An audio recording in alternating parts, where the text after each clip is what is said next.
There are more lows in Hunter x Hunter than Gurren Lagann. The entire an auction house arc was boring as shit. What? That was one of the. You mean the single arc I dislike? Also, does Gurren Lagann have a character that uses the bong? I thought you would vote for the show with the bong. What the Joey?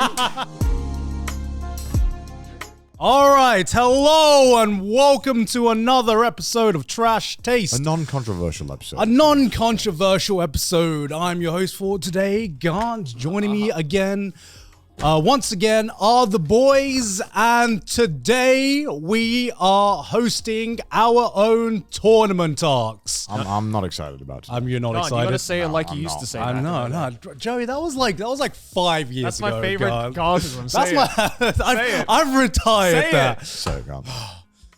Today we are hosting a tournament arc.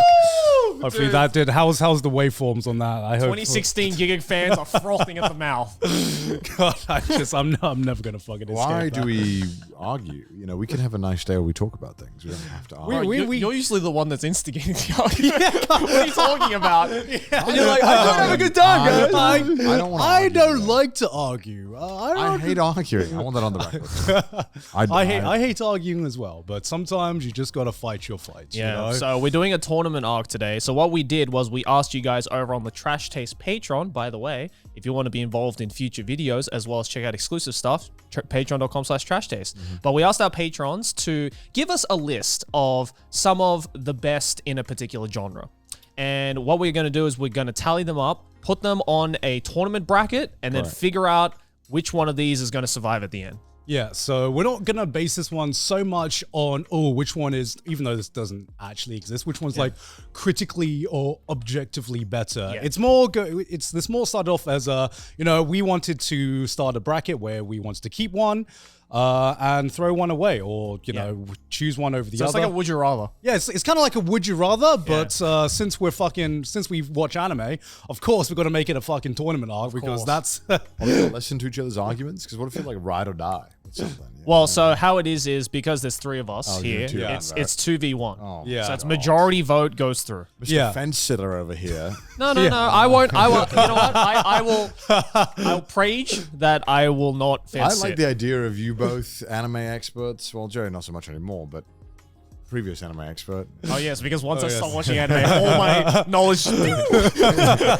I could be the deciding factor. It could be. It's going to be interesting. Yeah, so this isn't exactly every one of the most popular choices, but we did go through and pick out of the popular choices something that at least two of us have seen. Yes. Otherwise, it would just be one person in the corner just talking to himself. Exactly. And the other two kind of just nodding on. Believe me, bro. Yeah, believe me, bro. Believe me, bro. So here's the one for Of course, anime. we're going to start off with anime because we are an anime podcast. No, we're not. we are an anime podcast. So we asked you guys over on Patreon to supply us with some anime titles to put on the bracket, and let's see what we have. Jesus Christ. Okay. So of course, One Piece was gonna go up on there. Oh my God. Okay, so One Piece, JoJo's Bizarre Adventure, Steins Gate, Attack on Titan, Fullmetal Alchemist, Frieren, Mushoku Tensei, Vinland Saga, Gurren Lagann, Mob Psycho, Clannad After Story, Hunter x Hunter, Bocchi the Rock, Jujutsu Kaisen, Code Geass, and Made in Abyss. I need a smoke break just looking at this. Yeah. This is going to turn into a shit show very quickly, I feel. I love how the audience, you go through this and the audience is just like, yeah, shonen, action, manly stuff. Yeah, right? And then Clannad After Story. Bocchi the Rock. Okay. How the fuck did Bocchi the Rock make it here? I don't fucking know, but I'm disappointed in all of you. I think people put that on there so we could see Joey's reaction. Oh my God. I just feel like they're doing that out of spite. Christ. All right. Okay, so Jesus Christ.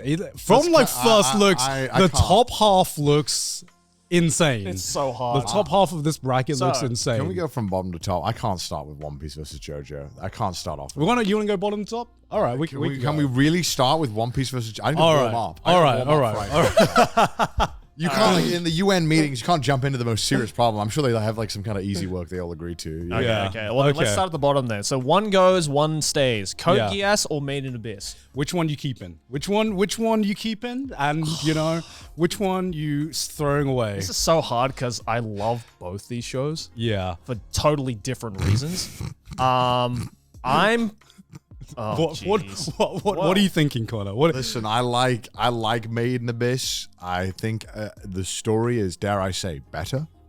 But it does make you a little uncomfortable when you're watching Made in Abyss. Yeah, it makes you uncomfortable on a lot of different levels. It's just like a really uncomfortable show to watch in general because of some of the shit that happens in the show and some of the things that are portrayed in the show. Code Geass is a little bit more of a traditional, let's say, anime, traditional story. It's one of the goats, some might say. I would agree with that. It is one of the you stand classic. terrorism, guys? You stand terrorism? Think terrorism is base. That's an out of context. When done right, obviously. You know what's even better? Terrorism with your friends. It's about the friends we made along the way. Listen, he's only a terrorist because the government calls him a terrorist. Exactly. But really, he's what some might say, a freedom fighter. Yeah. The resistance. Terrorism is just... I'm sure they called... let's find a real Finish the sentence. Finish the sentence, Connor. I'm sure they called the Welsh terrorists back in the 1200s. All right, okay. It's not always so cut and dry about who's a terrorist. Okay? You know, it's always a save when you use your own race. Okay, really hard to think of some clean cut ones. Let me just go through history and see if there are some. No. Which one will get me in the least amount of trouble? Yeah, because if they were terrorists, then we wouldn't be calling them terrorists because they wouldn't be on the right side of history, right? Yeah, exactly. Normally the terrorists, and normally the winners get to write history. Okay. For me personally, I'm leaning more towards Made in Abyss. I think because like Code Geass, yes, is an absolute classic, amazing story, great freaking ending, and you think that would have an advantage over Made in Abyss, which hasn't finished yet. But I'm thinking about my viewing experience with both of these, and I feel there was more of an emotional impact for me with a lot of the scenes in Made in Abyss compared to Code Geass. I think for me it's more memorable as a show, and I think it's more interesting as a show as well. Just in the fact that, you know, you go into Made in Abyss and you're like, oh, this is going to be some like cutesy show about discovering a fucking massive hole in the ground. And then you realize like, no, it is going to go in the complete opposite direction. It's going to be, as Gon said, some of the most like really uncomfortable scenes. And you know, not just in the way that, you know, we're all thinking, but in the other actual like dark themes as well. But that's what makes Made in Abyss so frustrating as a show for me, because it was so cool and it was so, I guess, ingenious in some of its ideas. Especially, I like how obviously it's kind of a lot of the times when people talk about the show, they're like, oh, you know, it's the reason why I guess it's kids experiencing this stuff is because that's how you can kind of frame it in such a like horrific way. Yeah. By showing the naivete of children going through this like really fucked up world. Yeah. There are some scenes that don't need to be there. And then then there's just like one or two scenes where you're like, oh man, you're like, maybe the reason it's about kids is not because it's naivete, and that's just enough to kind of poison the well a little bit in your head, where you're like, why, dude? Why? No, I definitely agree with like that. some scenes, especially in the manga. I mean, my God. Yeah. You're like, Christ, man. Yeah, the manga, like, you know, people watching the anime will like looked at some scenes and they're like, come on, man, that's too much. And then you went and read the manga and you're like, okay, man, I know what you're trying to do. It's a shame because it really encapsulates, especially season 2. Season 2 is so weird, but like so fucking interesting at the same time. Yeah. And it's just so sad how I felt like a lot of this has been polluted for myself, my own enjoyment, because I guess I care about that and I care that that's in there, which I understand that some people don't, and they can easily look past that, and I applaud them. And I think I still really like the show a lot, which I don't know what this is about me.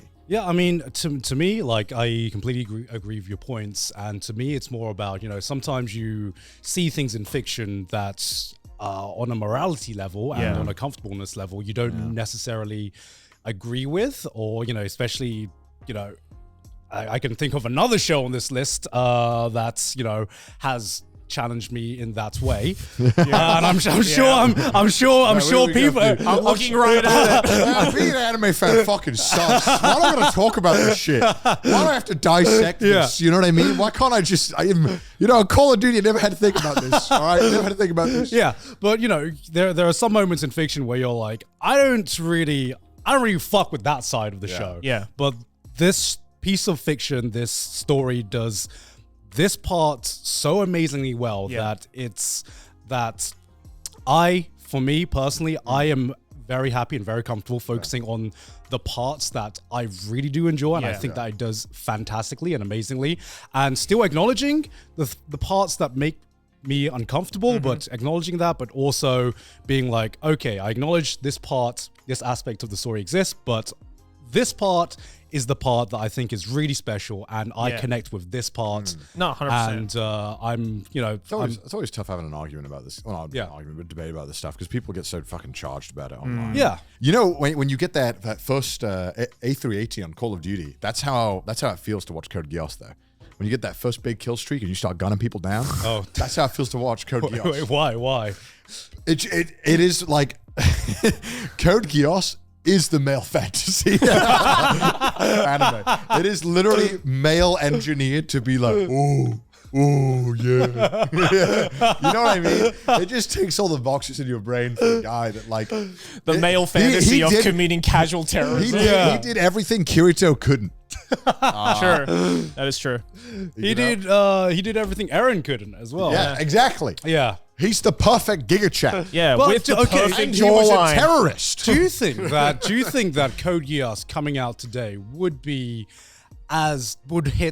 the modern audience as hard as it did back then? Because you look back, I look back to the ending of Code Geass versus the ending of Attack on Titan, which both have a very similar setup, and both, not knowing it, if you hadn't read any of the endings, they could have ended in very, very similar fashions, right? But I feel like they both took different directions with that ending. Code Geass was much more of the, fallen hero kind of route. Yeah. And I feel like at the time, that felt like fucking awesome, Whereas to me, Attack on Titan felt more realistic, and it didn't hit audiences the same way because it wasn't as clean cut. But to me, that felt like a much more if this series of events were to actually happen in the world, how would we actually feel about the main character of the story? That's because it's a reflection of the time. Yeah. I think, when did Code Geass come out? 15 years ago? 2007. Okay, so It nearly started 20 years at ago, 7 or 8. I think it's safe to say, as a civilization, we were slightly more optimistic 20 years ago. Yeah, exactly, right? We were way more optimistic. And I think Without Attack a on doubt. Titan is just a reflection of the time we're in. Yeah. I'm trying to cut out ums. Sorry. So slap me whenever I okay? Okay. You have permission to slap me Okay, from now cool. on. So awesome. Okay, so one has to go, one has to stay. I am sticking to my gun and going with Made in Abyss. Yeah, here's the thing about Code Geass. I have to pick one of these, which is very, very difficult. Yeah. But if you are going to put them in a boxing ring against each other, are we just going to ignore 80% of Code Geass R2 that we have forgotten? What are you on about? Nanalie was the best. You remember Rolo? Remember? Do you remember Rolo? I remember Rolo, and that's why I was silent there for a moment, because I was trying to think of a defense for Rolo. I didn't even remember Rolo. The only benefit of Rolo existing was that he had the same name as the chocolate that we had in the UK. Yeah, pretty much. And that was about where my connection with him was good.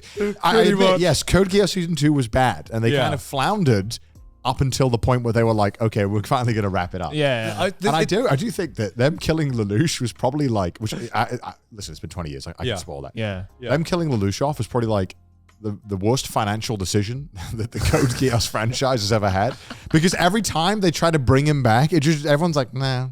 Nah. Well, then not in my head. They're making a new Code Geass now. It's again with like what, like Lelouch reincarnated. No, it's like a new characters and just apparently a new storyline. I would have loved to have seen Lelouch in Made in Abyss. Just see him really sort with some good old fashioned colonialism. What the? Start really sorting out those depths. All right, get some infrastructure laid down. Get some train tracks. Get these weird fucking blob things. Lelouch commands you to not feel pain. That scene where they have to exterminate the thing. Yeah. Like, just die. Lelouch commands you to just die. Yeah. So like, there's a lot of things I in like Code Geass Geass more. I think. And there's one more thing as well about Code Geass that I feel like we looked over a lot in Code Geass when we were kids, just because it was like cool. But I look back at even like season 1, the big turning point where the story had ended. They had achieved world peace. And then the Lelouch was like, hypothetically speaking, let's just say we've achieved world peace. The story is over. But hypothetically speaking, if I just tell you to kill everyone, kill all the Japanese, that would be a funny haha joke, right? Kick W. Okay, I will agree with you that is probably. I'm joking. Wait! I said I'm joking. I'm joking. It is probably the single worst way I've ever seen a plot move forward. And in hindsight, you can slap me by the way I said it. It is probably the worst way I've ever seen a story move forward. Yeah. I still think I would vote Code Geass. Okay. But that's fine. You go with your gut feeling. Go with your gut. Keep one. I made my vote. All right. Yeah. I as well. I love Kevin, but man, that one song is. It was like burned in my head. It's burned in my head. Sorry, Kevin. One simple rhyme, one simple melody. Me when I'm colonizing. Mudan knows what I'm talking about. Play it, Mudan. Play it a little bit. Everyone knows that. It's burned in your head. Yeah, that's true. It's when like the main character's about to pull some grade A bullshit. That's the song that plays in your head. I know exactly, but I'm going with Made in Abyss. Made in Abyss goes forward. Made in Abyss is it for me. All right. This episode is sponsored by Vessi. As the season brings both warmth and unexpected moments, Vessi equips you to fully embrace the summer, whatever it may offer. You see, right now I'm traveling basically around the world, and I will never travel without my Vessis. No matter which climate, which country, what temperature, snow, rain, sleet, sand, anything. Vessis can handle them. I've worn mine into oblivion. But the point is, if you want the best pair of shoes in your life, you need to get a pair of Vessis right now. Listen to me, don't let the summer get in your way. Don't let those puddles, don't let those summer showers ruin your day. Get the Stormburst Low Top right now. Integrate the Stormburst into your lifestyle. Stormburst Vessis are your go-to for everything from city streets to outdoor adventures, enhancing your style and activity with ease. And the Stormburst are ideal for mountain trails, fall adventures, wet streets, or morning dew walks. Stormburst Vessis deliver unparalleled comfort and protection all in your favorite spots. With the Stormburst Vessis, you can dive into even more outdoor activities, from the beach trips to wet summer sports, knowing your feet will stay dry and cool, opening up new adventures without fear. Listen, me and the boys, we don't go anywhere without our Vessis, and neither should you. So what are you waiting for? Elevate your spontaneous activities with Vessi's Stormburst Low Top for versatility. Discover more at vessi.com/trashtaste. So get your pair today to get an automatic 15% off your first purchase at the checkout, and be ready to stay cool and dry. Thank you to Vessi for sponsoring this episode. Back to the episode. Next one. Oh my god. Did you do this on purpose? Bocchi the Rock versus This Jujutsu feels on Kaisen. purpose. Okay, this is like okay. peak brain rot versus peak brain rot. This is I wanna. Is this easy, Joe? Yeah. 100% Jujutsu Kaisen. 100%. It's not even close. Really? Yeah. Because here's the thing. Okay. I really need to fucking clear this out of my name, okay? So I don't hate Jujutsu Kaisen. I never said I hated Jujutsu Kaisen. I just think it's okay. Meanwhile, Bocchi the Rock, I fucking hate. So Jujutsu Kaisen wins by landslide. Wait, Joey. When did I ever say I hated Jujutsu Kaisen? When did I ever say that? Joey, when did you say you hate Bocchi as well? I said it in front of a live audience last year. No, you said that you don't think anyone in anyone has as much social anxiety as Bocchi did. Yeah, whatever. I still stand by that. Yeah. But I thought you at least halfway decently enjoyed Bocchi. It's just a K-On! Clone, bro. That's all it is. Bro. I'm going to say that Bro. up front. It's like all these, it's not just Bocchi the Rock. There was like 3 other fucking shows, like Girls Band Cry was another one. No one Yeah, fucking you're right. remembers Bocchi the it. Rock is a K-On! Clone, but it made it better. Trying to get some No, evidence to the give songs were some mid. The songs, the one thing that the Bocchi, songs were not mid, this Joey. one thing Bocchi could have had. Wait, Joey. The one thing Bocchi could have had at least is to have like a good soundtrack. It was mid. What the fuck? It does have a good It's soundtrack. mid. It's Look, mid. that one fucking performance scene where Bocchi pops off, yo, that was better than any of the K-On! Yeah, you fucking expect me to scenes, man. believe that shit would actually happen though? No.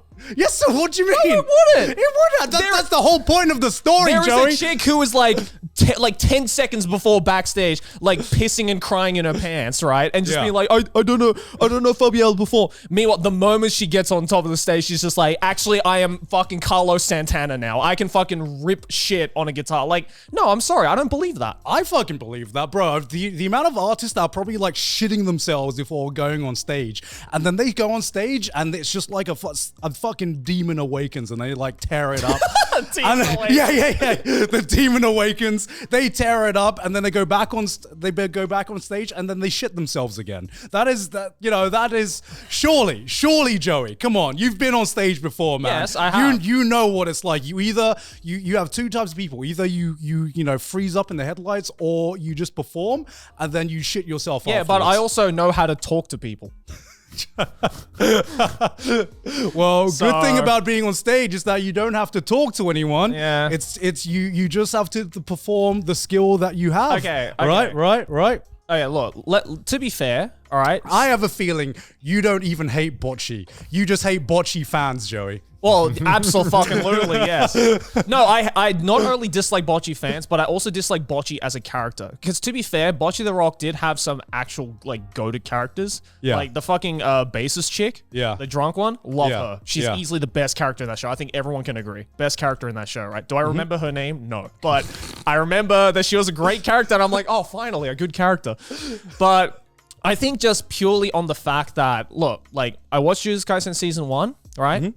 I'm not fucking crazy about it as other people are. But there were still a lot of parts that I thought were pretty good about Jujutsu Kaisen. So as a whole Like? viewing experience, Like what? the fucking choreography is fantastic. Okay. Yeah, the fight scenes are goated. All right. A lot of the characters are great, right? But the thing is that as a viewing experience, I'm not crazy about Jujutsu Kaisen, but I would much prefer to rewatch Jujutsu Kaisen again over Bocchi the Rock.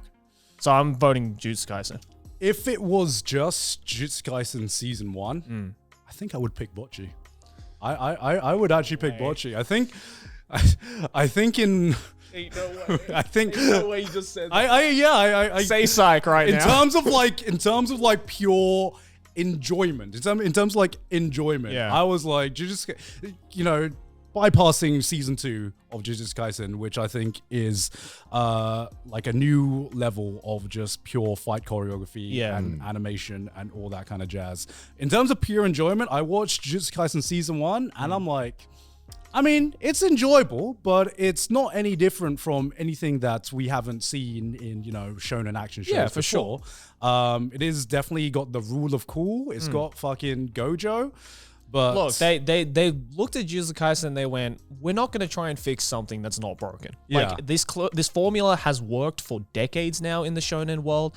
We're just going to up the ante a little bit with really fucking good animation and choreography, which, to be granted, a lot of shonen shows in the past have struggled with that. Yeah. There are a lot of shonen shows where it's like, the story is great, the characters are great, but sometimes some of the action scenes just don't hit to that level that I think the fight or that particular scene deserves in the context of the story, right? Whereas Jujutsu Kaisen, definitely they were, expecting to be like, all right, there's some fucking intense scenes happening, some great fight scenes with great characters, great power-ups and stuff like that. And we're going to make sure that that impact is delivered upon through the animation. And that was one part of Jujutsu Kaisen I very highly respected. yeah. Again, though, in saying that, I'm just not as crazy about it as other people are. Yeah. I thought it was fine. I don't think it's like the fucking modern masterpiece people are making it out to be, though. Yeah. But again, as a viewing experience, I would much rather go with Jujutsu Kaisen. Okay. Connor, you've been silent for the past I've been 5 cooking. minutes. I've been thinking. I also was trying to remember that one clip I saw on Twitter where it was like, they were like, oh my God, the Bocchi the Rock stage actress is just like her. Have you seen that one? Yes, I have seen that. And I was like, oh, it just looks like I didn't see the full clip, but it looked like it was a person just being polite. Yeah. Yeah. was like- I mean, that's just typical Japanese. Yeah, I was like, oh, you guys have just never seen a. You've never seen a real Japanese woman before. Yeah, you've been watching too many clips of people in America interacting because that shit is intense and wild. It's too much. Yeah. I think people are just too comfortable. Yeah. Yeah. A lot of the time. I haven't watched Bocchi, so I feel like it's unfair of me to make claims. I just know that I hate everything that Bocchi stands for. And I'm fundamentally against. Yeah, I'm not surprised by your answer. How do there's nothing I can chime in here that is gonna make Bocchi fans happy. I just want this not just to be top-sided by action. It's not. No, it's not. The reason why is because Bocchi can't do domain expansion. And my boys, the Jujutsu Kai, if Bocchi would do domain expansion, she'd be like too nervous and we'd find 5 fucking episodes to figure it out. Yeah, exactly. You know what I mean? Like it would be like, oh, I'm gonna piss myself. I have to go on stage. All right, cool. Who is Bocchi for? Huh? Who is Bocchi for? Who is Bocchi for? What does a Bocchi fan look like? Introverts. Like heavy introverts. Mega introverts. Yeah, I mean, I really, really liked Bocchi. Mostly because, Bocchi's character is obviously very exaggerated, in terms of like her social anxiety. Yeah. But sometimes she would do things and I'm like, or like react in certain ways. And I'm like, fuck, this hits like a little bit too close to home. It's some of the Gremlin way that there's this scene and it ends on like episode 4 or something, and then she had it's an episode where she had finally like made friends for the first time. She's like, yes, I'm making progress, and she's just like staring up in the ceiling. And then she just does this like fucking gremlin laugh to herself, and then the episode just cuts off. Yeah. And I'm like, oh, I get that so bad. I understand that feeling, man. See, here's the thing, right? Is that I am fully aware of the fact that people like Connor and I are not the audience for Bocchi. Yeah. And I think that's why I didn't enjoy it as much, because I looked at that scene and I was like, all right, fucking weirdo. Bro, I mean, you guys were born sociable. I had to like go through my university training arc. I definitely like learned. No, I learned. Social. Yeah. I mean, I didn't come out of my mum being like, I am the most sociable person. No. I was quite antisocial growing up, so I don't really want to relive that, I think is what I said previously. That's the thing. It's like you don't want it's because it's not for me. It's not for me. Yeah. It's not. I can't relate to that anymore. I don't enjoy relating. I mean, I don't really relate to it much anymore. But like, you see some scenes in it, and I told Sydney kind of like it was like some of the scenes reminded me. It's gonna sound like this weird tangent or analogy. It kind of reminded me of like watching some episodes of The In-Betweeners. Where you watch some of it, and it was just like I cringed. Because I'm like, oh, this reminds me of a period of my life that you cringe because you relate. Yeah, I cringe because I relate, but like it was like I laughed because like I can look back on that moment in my life. And I'm like, oh my god, it hurts, but it's still like entertaining, and that's what I found entertaining about Bocchi's character. Again, I don't hate the show. I've never seen a bloody episode. I can't hate the fucking thing. But the one thing that I probably a lot of people are annoyed with, or not really annoyed with, but look down on, is that some Bocchi fans they really like worship Bocchi. That stuff's a little intense. It's a bit weird. You do think like, goddamn. Okay, that's a bit much. Yeah. It's kind of, well, I would argue it's like similar to what I saw with a lot of like the K-On! Fan base as well. Yeah. But I'm not like Joey. I did not like K-On! At all. Okay. I don't know why. What? Okay. If you don't like, here's the biggest thing I don't understand. Why don't you like Bocchi? How did this when get you do up? like K-On? Because K-On! Knew exactly what it wanted to do, which was the most. So does Bocchi. No, it was the most. K-On! Is the most turn your brain off, just enjoy cute girls doing cute things, making music together, happy fun time. Like, Oh, I'm sorry, Bocchi has plot progression and character development. progression? Yes, it does, Joey. making friends after 4 episodes is not plot progression. Yes, it is, No, it is Joey. not. Yes, it is. No, it is not. That is a piss poor excuse for plot. There is no plot in Bocchi. It's about the character development, man. It's about the development of Bocchi getting over a social anxiety. Yeah, so is K-On! K-On! Is the development of all the characters coming together after their differences and trying to create a band. It's exactly the same. Except K-On!, the characters aren't insufferable like Bocchi are. I don't know about that one, Chief. sorry. I don't know about that one, Chief. All right. Also, the music is a million times better in K-On! Than Bocchi. I'm right. I'm just gonna say that. I got some. This one guy tweeted at me, and he had a Bocchi the Rock profile picture, and he tweeted at me some vile stuff. Yeah. And I clicked on his profile, and it was just a bunch of Bocchi stuff mixed in between a bunch of like gun shooting things. What? And I was like, this is such a weird overlap, dude. I think that's just is. that dude. You to think be so? fair, I've seen a lot of weird stuff. No. There's a lot of sometimes the biggest way to make you not take someone seriously is to go in their profile picture and just see. Like a lot for the longest time, it was K-On! Profile pictures, Yes. and it morphed into like Bocchi the Rock, and they were like, there's like one distinctive type of the Moe fans, which is just like, I like cute anime Moe girls. fans scare me. Yeah, They do I like scare cute me anime online. girls. Also, you go on their Twitter, I'm like, I'm gonna see the most racist shit I've Oh, ever yeah. seen in my life. Oh, and, dude. Fucking 10 years ago, when yeah. you went onto Twitter and you saw someone with a K-On! Profile Yeah. picture, you knew. Yeah. It was like, I should not interact with this yeah. person. And then on the other side, it's just like the harmless Bocchi fans, which unfortunately don't get seen as often, which is just like, oh, I just like cute girls. Yeah, it is a they're shame. adorable. It's the you know? Rick and Morty. both sides of the effect. story. Yeah, Yeah, exactly. The loudest fans are always the Yeah. most All right, well, But okay, I we'll voted bring Jujutsu over Kaisen. Jujutsu All right, Kaisen. bring over Jujutsu I like how this Kaisen. was not so much an indictment of. Sorry, this wasn't so much a testament to Jujutsu Kaisen's quality, more so that we didn't want to let Bocchi the Rock through. Which, to be fair, it shouldn't have been on this list. How the fuck did it get on this list? That's what I'm questioning. I'm more upset at that. How the fuck did it make it onto the top 16? What the hell, guys? All right. I'm jealous, man. I wish I could like something that. All All right. right, next one. Clannad After Story and Hunter x Hunter. You haven't seen this, right, Gone? I haven't seen After Story. That's no. fucked that That I've is- watched this and you haven't. Yeah, that is Yeah. weird. Aren't you the anime man? No, it's you. No, that was back Right when here. that was back when I was just plain old. I thought you did like a video about Clannad After Story. Why the fuck did I watch it then? I thought I only watched shows you talk about. Jeez, thanks, Colin. bro. Listen, your videos you're too long. Gotta calm down. I watched Corpse Party. I played that thanks to you. Oh, okay. No, I mean I could not get through Clannad. Actually, that was the reason I know, never got. that- to that is Clannad. fair. Can you That is believe fair. there was a world where I got through that? Yeah, I how That's the impressive. fuck did that happen? That is impressive. yeah, I've changed.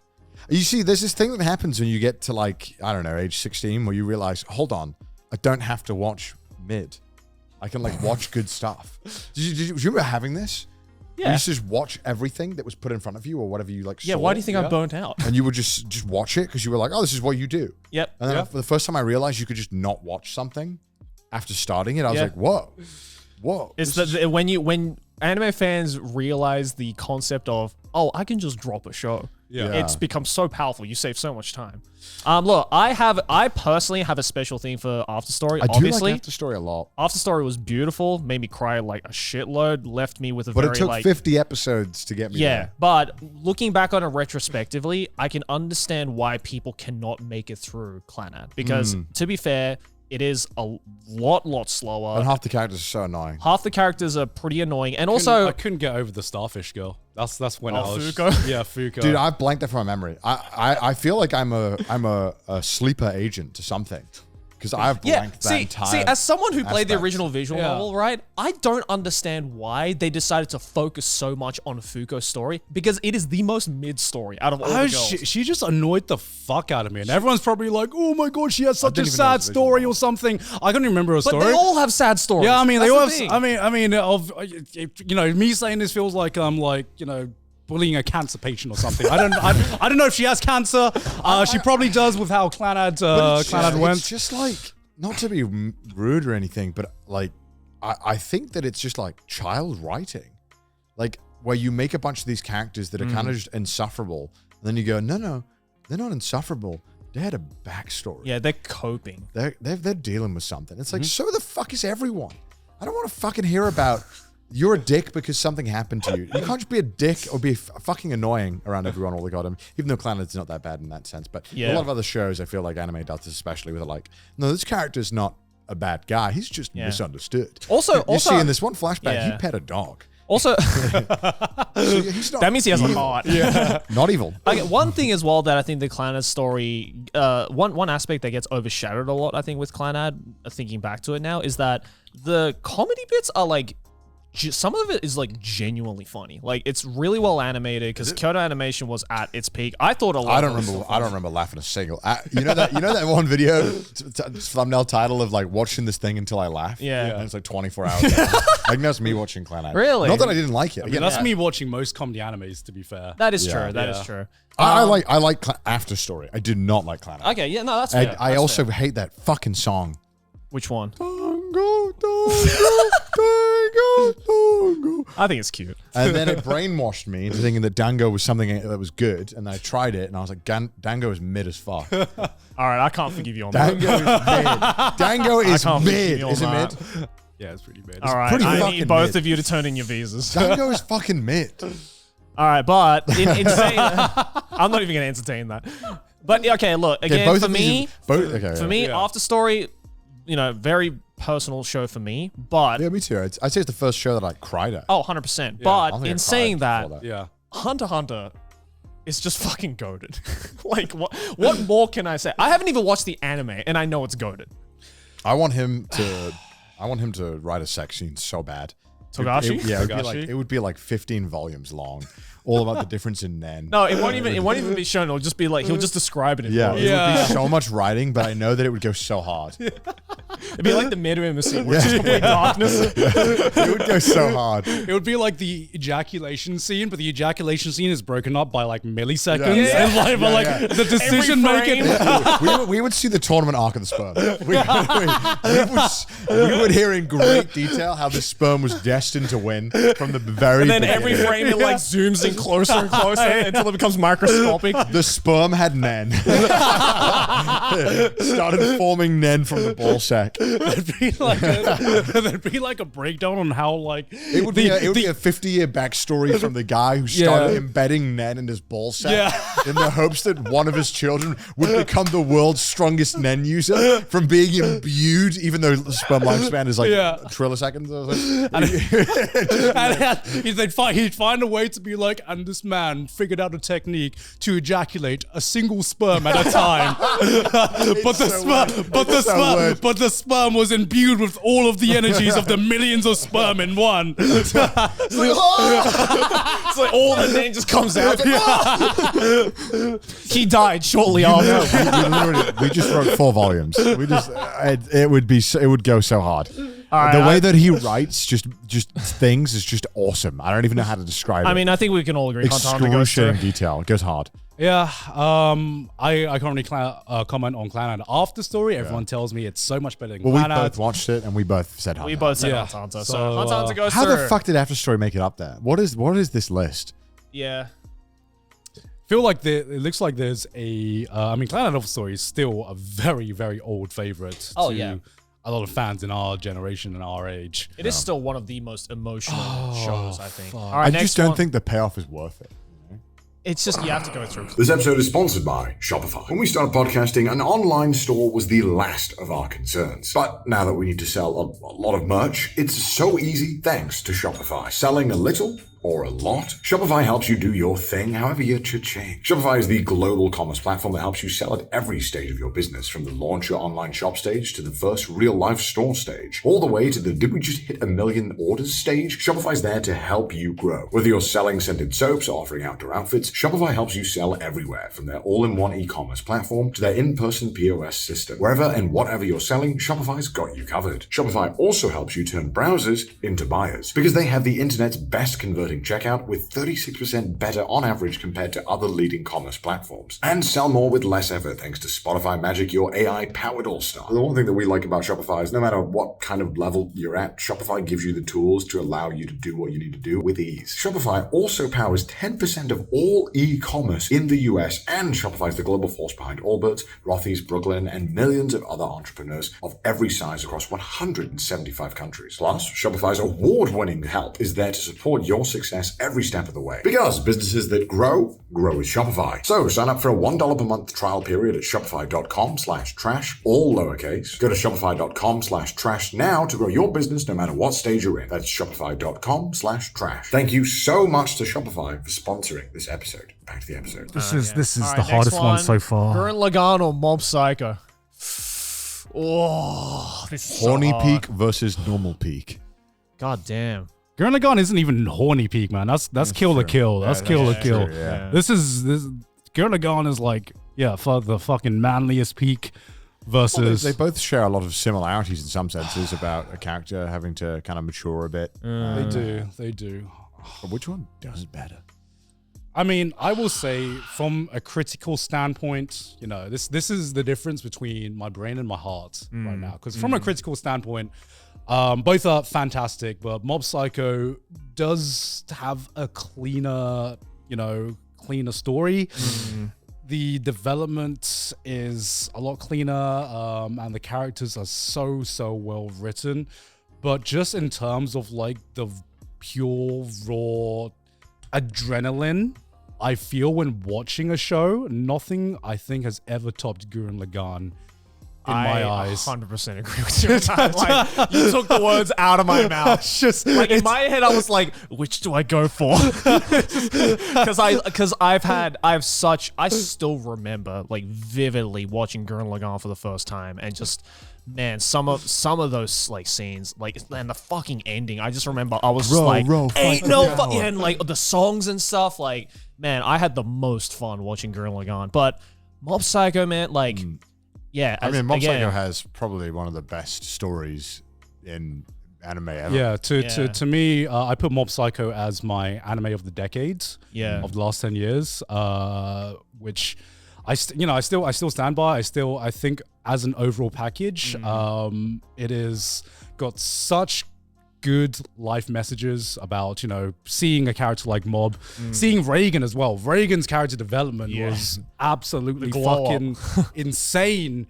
To see his progression from being like Saul from Better Call Saul, and then actually humanizing him and being a really interesting character. Mob. Reagan made that show for me. Without Reagan, like I think, well, Reagan is how Mob's story moves forward. Yeah, totally. So we're getting to see that development. And seeing Mob, I think Mob just has like such a good message with this character, which is like someone who's like insanely powerful in the constraints of his own world. No one is like a better psychic than Mob, but just seeing him still, no matter what, try to go on this path of like betterment and self-development. Joining the gym club, or the what was it called again? Self-improvement club.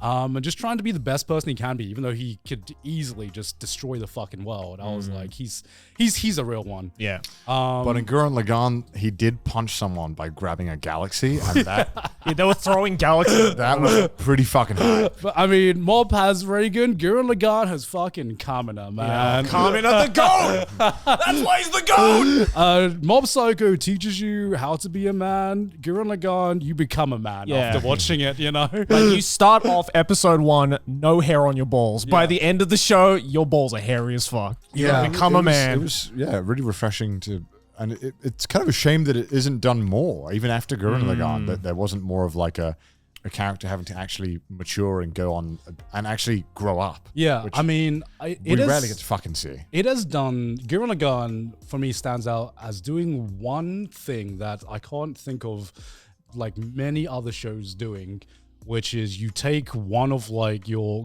goated characters and then you kill him off. Yeah. Like, not even like halfway through, or like, like not even right at the end of the story. It's like bam, right in the middle. 14, I think it was episode Yeah, 14. Yeah, for some reason I was thinking 14 Yeah. too. I'm not sure if it was 14. I think I feel like Google it it. was What episode earlier. does he die? I feel like it was earlier than that, but I remember it being around the halfway point. Yeah.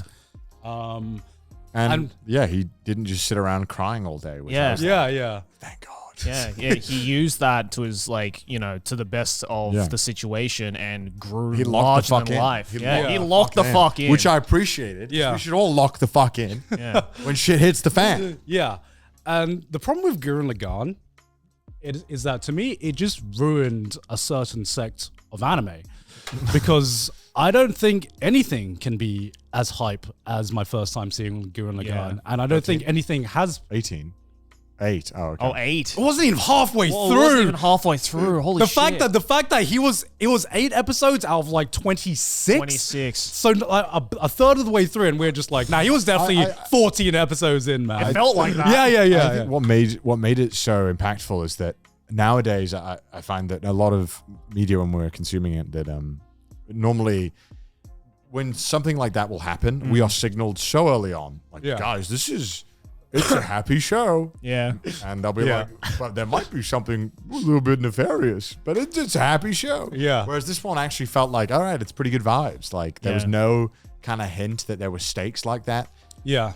But that's the at least thing, from right? memory, it could be wrong. Yeah, but that's the thing that 15 like years that's since I why watched it. that's We were why I totally wrong. think that episode was so impactful for me because you're presented with this character with Feels the like fucking invincible. he feels invincible. He's so like cocky and up himself, but like in a lovable way. But it does feel like your older brother, right? It does you never think exactly. your older brother, anything could happen to him. He's invincible. Yeah, dude. Okay. Yeah. Like, just like you can't look at a character like that and who says shit like, who do you think I am? Yeah. Like when he says shit like that and you're just like, oh yeah, this guy's gonna be the hero that saves everything, and then and then he's not. Just the fact that Gurren Lagann can get away with some of the lines that the characters say, and you fully like invest yourself in them, and then you actually like swear down. If someone said this in real life, people would be like, "Yo, that's cringe as fuck, bro." Yeah. If you hear someone say, "My drill will pierce the Yeah, heavens," yeah. you're just like, "What the fuck?" But when Kamina says that shit, I was just like, "Let's go!" You're like, just who the hell do you think I am? am? I'm just like, you have to have a certain amount of energy to be able to get away with saying sick. that line, and Gurren Lagann is that to a T. It's so But sick. when Reagan got like, what was it, like 1% of Mob's powers and popped off, that shit was so fucking Oh hype. yeah. I mean, it was hype, but nothing. I don't know. It was pretty fucking hype, Gone. It was pretty fucking hype. It was hype, but nothing comes close to just seeing like, because Gurren Lagann was the first time you're like, how high is this gonna go? Yeah. And then they go to space, and then they go to galaxies, and then you go to the last fights, and then it is just Gurren Lagann. The last few episodes was just pure aura. Yeah. Every scene, not just like one character, every single character, every single scene just exuded the fucking aura. It's like, I don't know how this happened, but I'm here for it. I still, I'm nutty. I still think of that scene where like everyone's trapped in some alternate dimension or something, and then it's just the scene where fucking it's like Simone and like the anti-spiral or something like that. Then everyone escapes, and then you just see everyone like this, standing like that. Yeah. Oh my god, just fucking getting goosebumps just thinking it's about so it, man. sick. Yeah, nothing. Gurren Lagann, nothing has come close in terms of like pure aura and hype for me with Gurren Lagann. And it's kind of bad because I thought that when I watched it, and I still haven't seen anything that touches it in terms of just that. And for that, I got to go with my heart. I'm going Gurren Lagann. This is hard. This is so hard. I'm gonna say Mob Psycho. This is so hard. like Mob because Psycho critically so much. critically speaking, my brain is like Mob is a better show. Yeah. But my heart goes, nothing you have watched since you first watched Gurren Lagann has come to touch that in terms of... Listen, it's not a sexy story at all times. Mob has to, self-improvement is not a fun topic. It's not an easy topic I to agree. show in a fun way. Yeah. I And Mob agree. somehow managed to mix world-ending, insane fight scenes with the mundane of just being a fucking kid in school who also has to maybe go to the gym.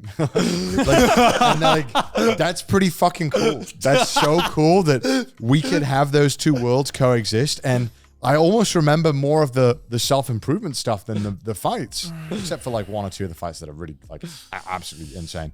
So I'll say Mob for me. Mob Giga Drill Breaker, though. because the real Giga. Giga Drill Breaker. I agree, Khan, but the real Giga Chad here is being able to look at oneself and improve. This is like one of my favorite Dragon Ball Z images that gets replied to like every Goku would never be able to touch Gojo or whatever. Yeah. It's just like, yeah, nice fucking stupid hack / ability or whatever. Now check this shit out. And it's just Goku powering up. And it's just like the ultimate, whatever, mate. Yeah, that's just Gurren Lagann energy to a T. So I agree with you. But also, check this shit out, man. I agree with both of you, which is why this is so hard, but I'm gonna have to go Gurren Lagann, man. I'm gonna have to go Gurren Lagann. If I'm thinking about it, I'm like 50 years from now, which one am I gonna remember more? It's gonna be Gurren Lagann. That was hard. Yeah, that was so so hard. It was like almost 50-50 though. Yeah. All right, Mushoku Tensei versus Vinland Saga. How is Mushoku Tensei on here? A lot of ED. Fellow Isekai fans rise up. ED I mean, fellow ED fans. I mean, I feel like I could give a good defense of Mushoku Tensei against most shows if it wasn't fucking Vinland Saga. You're going up against peak here. Like it's pretty difficult. Well, I'm sure we'll be talking a lot more about Vinland Saga. I'm feeling it might go through here. Yeah. I'm gonna go Vinland Saga. Okay, well, I mean, I say this as Mushoku Tensei's biggest defender. I'm going Vinland Saga. good. Yes. See, now I like both a lot. Yeah. And I watched Mushoku Tensei. I haven't watched the second season. Yeah. Because I heard that it's a bit of a. I've seen a little bit of. It depends. Mushoku Tensei, Mushoku Tensei season 2, I think, has some similarities with Vinland Saga season 2 as well, where they just slow things down and just really focus down on the character development. Is it really just about him dealing with ED? And I was gonna say the big difference is that you see Thorfinn realize that violence is bad. Yep. And he appreciates a good day's work. Yeah, and he just appreciates a good day's work, and life is good. And Rudy is like, my dick don't work. What's up with that? What's up with that? I mean, that's like, okay. Not gonna lie, that sounds amazing. to be fair, I thought it was like genuinely I thought it was like a genius move because the ED is kind of like used as a metaphor for the depression he's going through because he hits rock bottom, and then he finds out he thought he hits rock bottom, and then his dick doesn't work afterwards. So I was like, guess rock bottom has a basement as well. You know, I didn't realize it can get when worse. my dick slumps down, so does my head. I guess my thing with Mushoku Tensei that keeps me struggling is, why should I give a fuck about Rudius? Because I kind of don't. Yeah. I kind of just don't like him. I don't really like him either. It's like I don't really want to watch him go through a struggle and have to, kind of become a slightly better person, hopefully, maybe, asterisk. Yeah, well, to me, the reason Mushoku Tensei, really, I think is a fucking, in some ways, even more powerful than Vinland Saga is because you look at someone like Thorfinn, very, very, inspiring character, amazing characters in the story, so well written and so interesting. But if I have to look at a character like Rudy and a character like Thorfinn, can I say I've met more Rudys in my life than Thorfinns in my life? And I would say I feel like Rudy is more of a reflection of people you've seen. We're not necessarily friends with them, but you have seen and you've known people like Rudy before who are just like, kind of assholes, and a lot of ways selfish and very, very... I would argue more than so. Isn't it that he doesn't go to his mum's funeral and stays in bed jacking off to lollies? Isn't that the start of the plot? I'm not sure if it's lollies, but it's definitely hentai. It might have been lollies in the... I know. In the line. Okay. I don't fucking know. Yeah, I don't know. It was. I had felt when they were writing it, I was like, I think it's bad enough he didn't go to his mom's funeral. Oh, and he's jacking off to. Okay, all right. Yeah. I mean, it's more of just like the thing that I really, really like about Mushoku Tensei is that it is a very, very long journey of like redemption. We are not even close to like the redemption arc happening. It is like one small step at a time, but It's got to get its dick hard first. yeah. But without I don't think I want to stick together.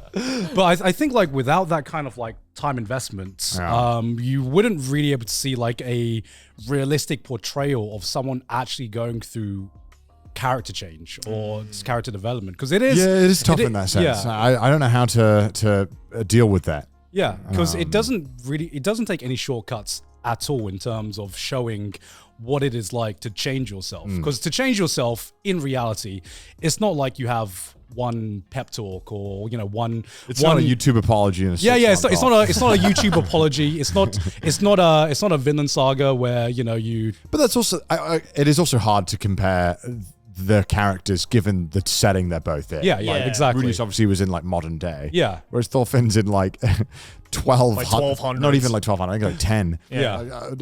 Year 1000 when war was the only option. Yeah. For certain people, right? Yeah. Because on paper, Thorfinn's just a murderer, right? Yeah. But he's also fighting wars in a time when you had to fight wars. You didn't have Yeah. a choice, and that was part of it, right? Yeah. I guess if you think about it that way, is it that much of a shock that you know more Rudies? It's like, I don't know many 11th century. Of course, I can't relate to a man who's been trained for war and to come to terms with the fact that maybe he doesn't like killing. Yeah. Like I don't know anyone like It's like that. my mate Steve just realized I that don't the know other anyone day. like But at the end of the day, I feel like Mushoku Tensei, even though it's set in the fantasy world, some of the character writing is very uncomfortably realistic. To a point where there are some things that Rudy does that I will never defend, and always make me uncomfortable. And whenever he has a good idea in the fucking show, I just think of that one fucking image of that. The worst person you know just made a good point. Yeah. That's all I can think about. That entire show is just that. Yeah. Like he sucks as just everything. And even though I quite liked the show.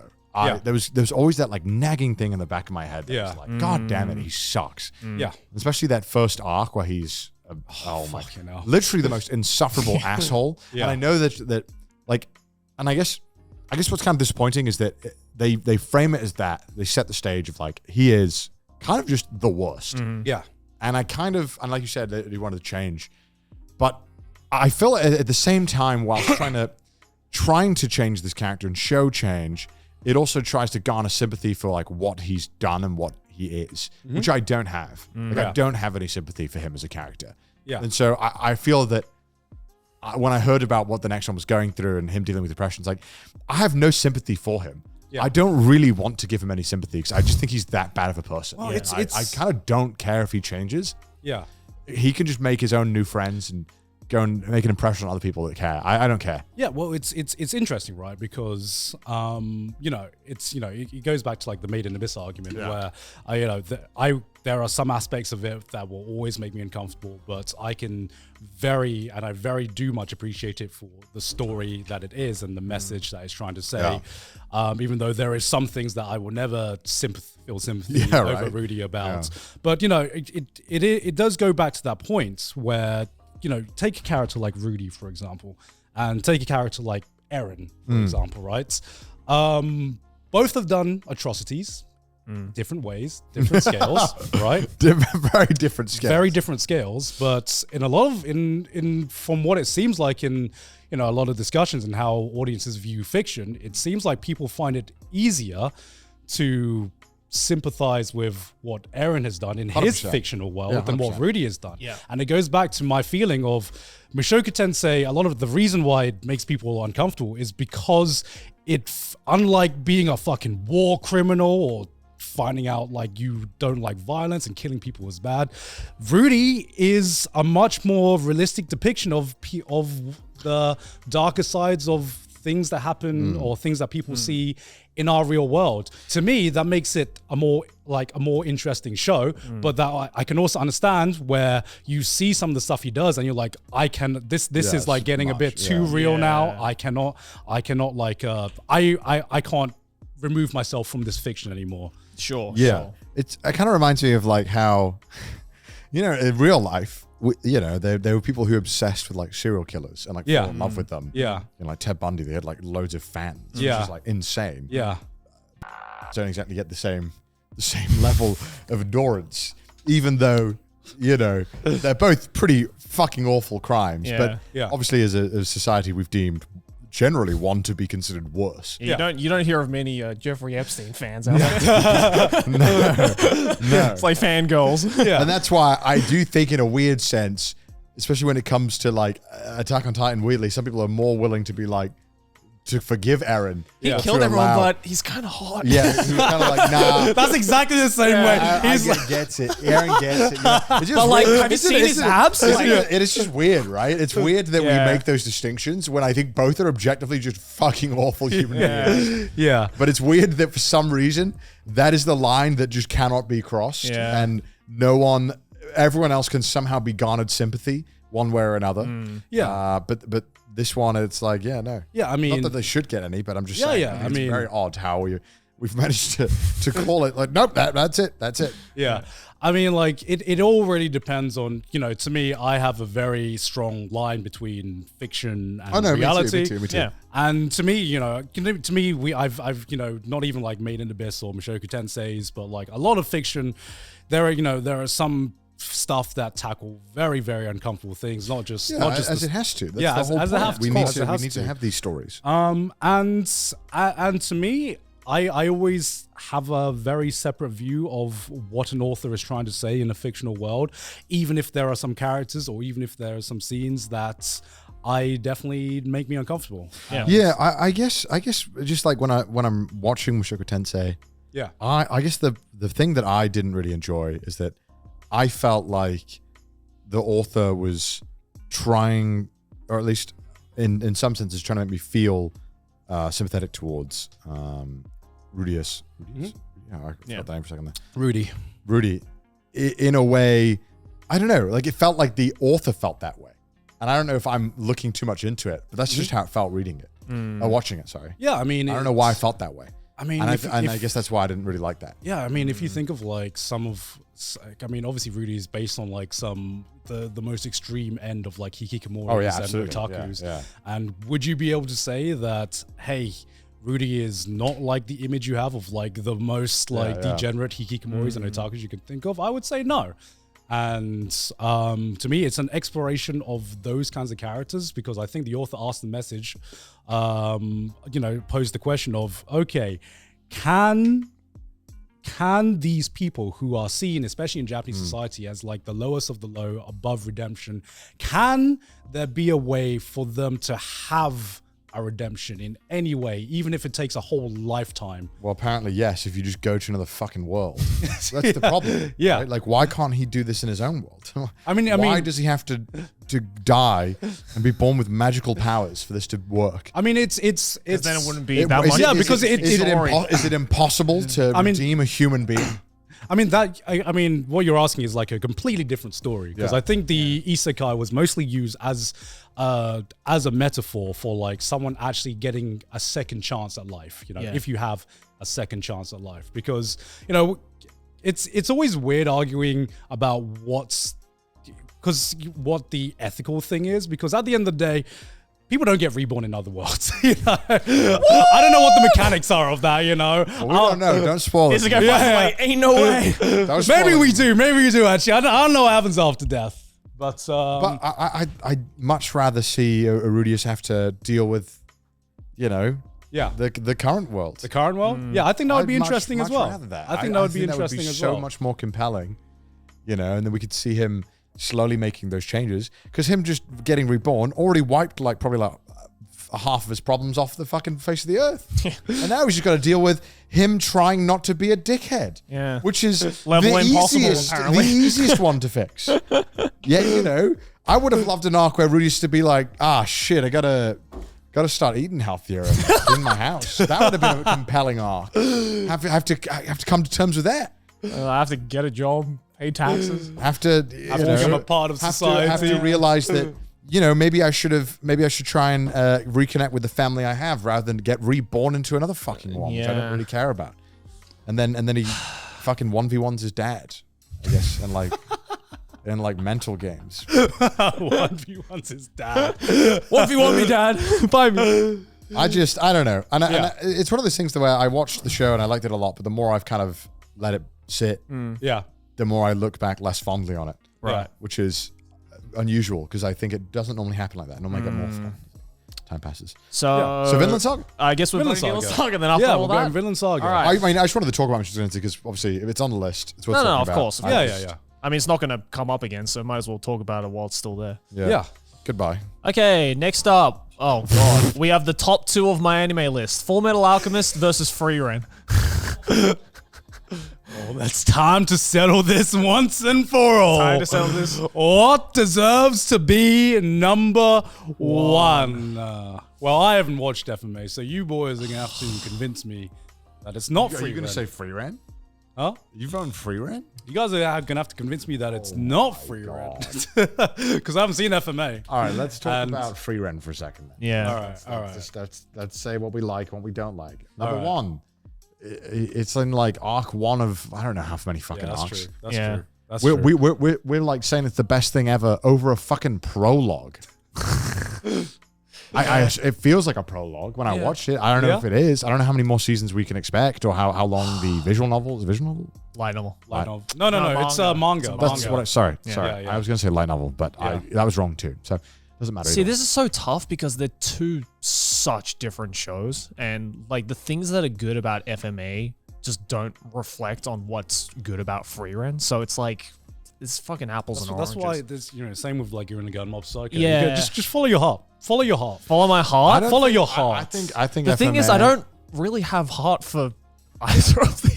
Okay, well, So I'm trying to, God so I'm fucking just trying to think damn it. about it logically. I love both these shows a whole lot. Yeah. I had a lot of fun with both of them. Same. Yeah. You know, obviously Frieren was amazing. Did I think the pacing kind of went a little too slow when they were doing the little battle tournament? Yeah, a little bit. I think it could have been sped up a little bit. Yeah. We get it. Frieren's powerful. We don't need 15 episodes discussing why she's so powerful. But that tournament or the tuning exams, that was that maze fight, just 1 episode too long. And the king of the tomb relic, Arthur, whatever it was. Bro, it gave the internet like U-Bell's armpits though. That was just like on my timeline for like a month after that episode. Yeah, before that it was Frieren's feet on the bed. I know she smells so bad, and I know that's why they like her. Yeah. I just know she smells bad. Yeah. I just remember because I saw the screenshots before I watched the episode, and I was like, what the fuck is the context of this scene? And I don't know. I don't even know if it was like intentional or not, but I know it was like kind of weird where, it was like obviously that pose and it was just like they paused on that pose for like a few seconds. So like it was almost like the animation was like, all right, just appreciate this for a second. The animators are like, we're going to give people enough time to screenshot this without pausing. Yeah. But I did like how they fleshed out all of those side characters. Yeah, that's what I liked about it. I'm hoping is their way of kind of setting up a bunch of these characters that will go off onto the world and we'll bump into them again. Who knows how many years down from. Yeah, like which I think is exciting. And the old guy, I possibly like him so much. More than anyone in the main cast. Actually, if only he joined their party, shit would be moving so much smoother. One, infinite wealth. The man is loaded. Yeah. 2.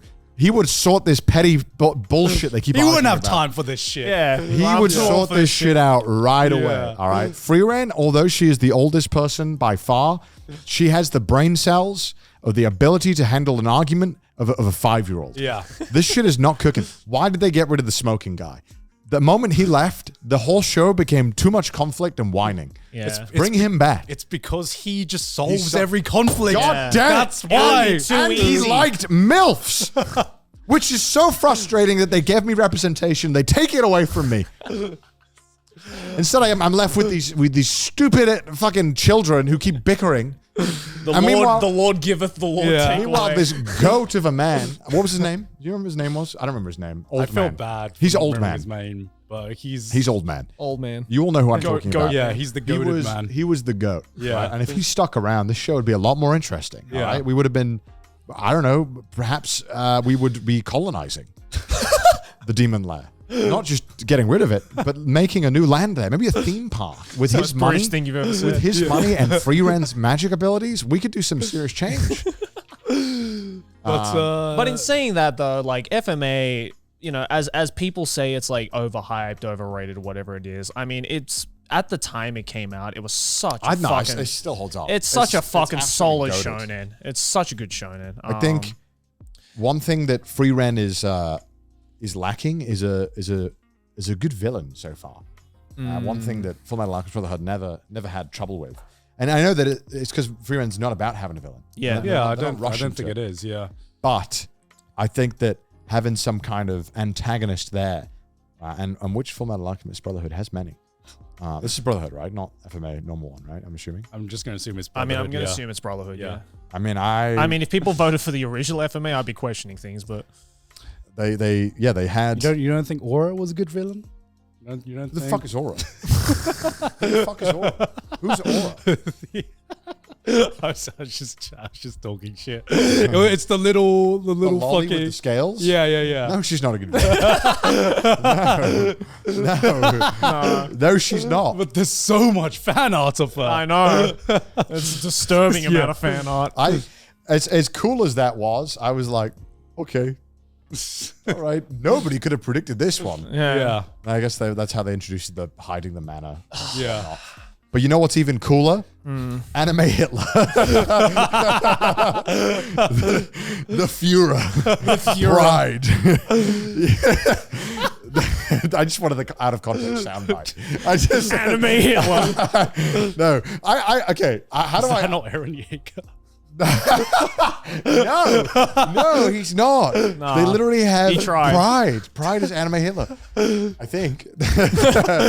I didn't pay that much attention to it. No, Yeah. I mean, I enjoy that for 1 second it's not about bickering. It's like peace and fucking quiet when I watch Fullmetal Alchemist. All I got to deal with is crazy people fusing dogs, which is a nice reprise from bickering part 50. I would say the only thing about Fullmetal Alchemist, looking back on it retrospectively, is that like there are, you know, because it is quite an older shonen. Like when the fuck did it come out? Like 2008. Was it 2008? Hit it. Was I right? I think Mid 2000s. I think it was mid 2000s. Yeah. There are just like some scenes, especially when it's like the kind of more quote unquote comedic scenes, where it just hasn't aged all that well, to be honest. Really? With like. I don't remember specific ones, but like just the way that like, you know how like mid 2000s like comedic bits would like show the characters, like this, they would do like certain expressions or emotions or like ways that they would like talk or get through the joke. Yeah. That would like kind of be like haha hee hee back then, which not a lot of shows nowadays do. You know, it's the type of scenes we look at and you're like, this is a very 2000s anime, if that makes sense. I don't know. I remember really liking everything about it. Really? The only thing I think it didn't do as well compared to the original is obviously everyone always says one of the deaths of one of the characters could have been a lot better. Yeah. But I think it's hard to encapsulate why I like Fullmetal Alchemist Brotherhood so much. It's just a solid feels shonen. like the perfect package. Yeah. Yeah. It did everything it set out to do well. And it gave some you of the coolest villains. Yeah, it gave you a very simple to understand yet still exciting story. One of the best anime openings of all time, hands down. All of the openings of Fullmetal is fucking amazing. Godlike animation. Yeah, the animation still holds up. Art style still holds up in a lot of ways. Two main characters are great. Yep. I think it's a fun story, fun to follow them, and then obviously they team up with other characters later on. I just that are love also Edward really fun. and Alphonse's like dynamic as brothers. Also, it's like, the ending. The ending was a 10 out of 10 ending. Yeah. It's so rare we get an absolute banger ending. And Fullmetal Alchemist Brotherhood had such a good ending. I agree. And tied up nicely. I agree. And we saw some. I know what you're going to say, Garnt, and I don't care.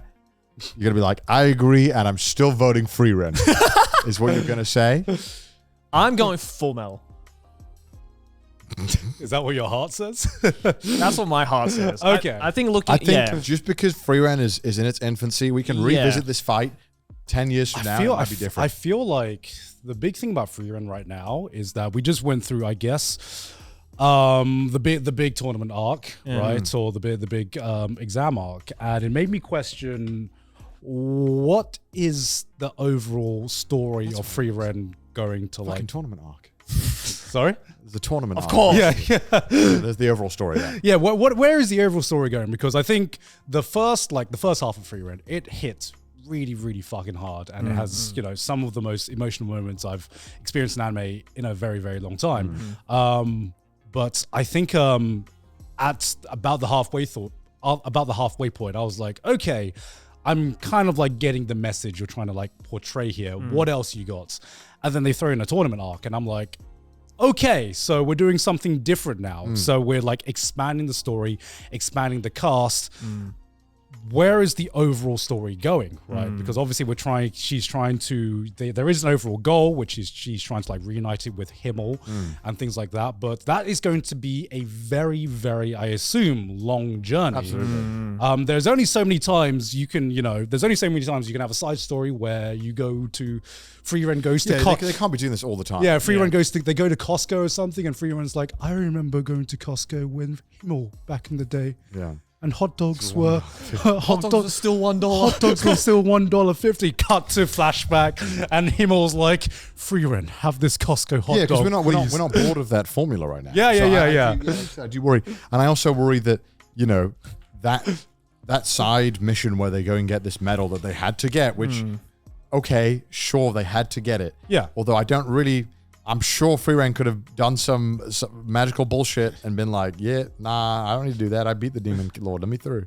Yeah. Did they really need to go through all this bureaucracy? Especially when she knew who the exam person was, and she knew that she was one of the strongest mages alive. So why is this even a thing? Okay, point being, they wanted to go through it. And the whole point was to introduce these characters.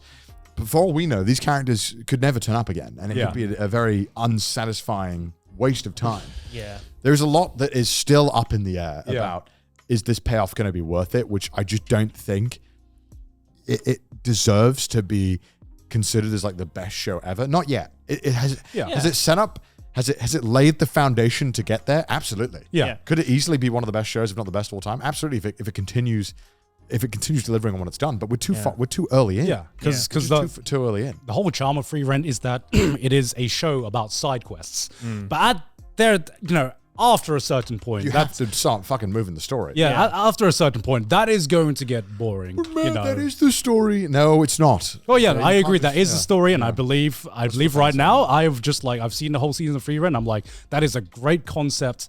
How long can you live on that concept alone without going to a main quest storyline?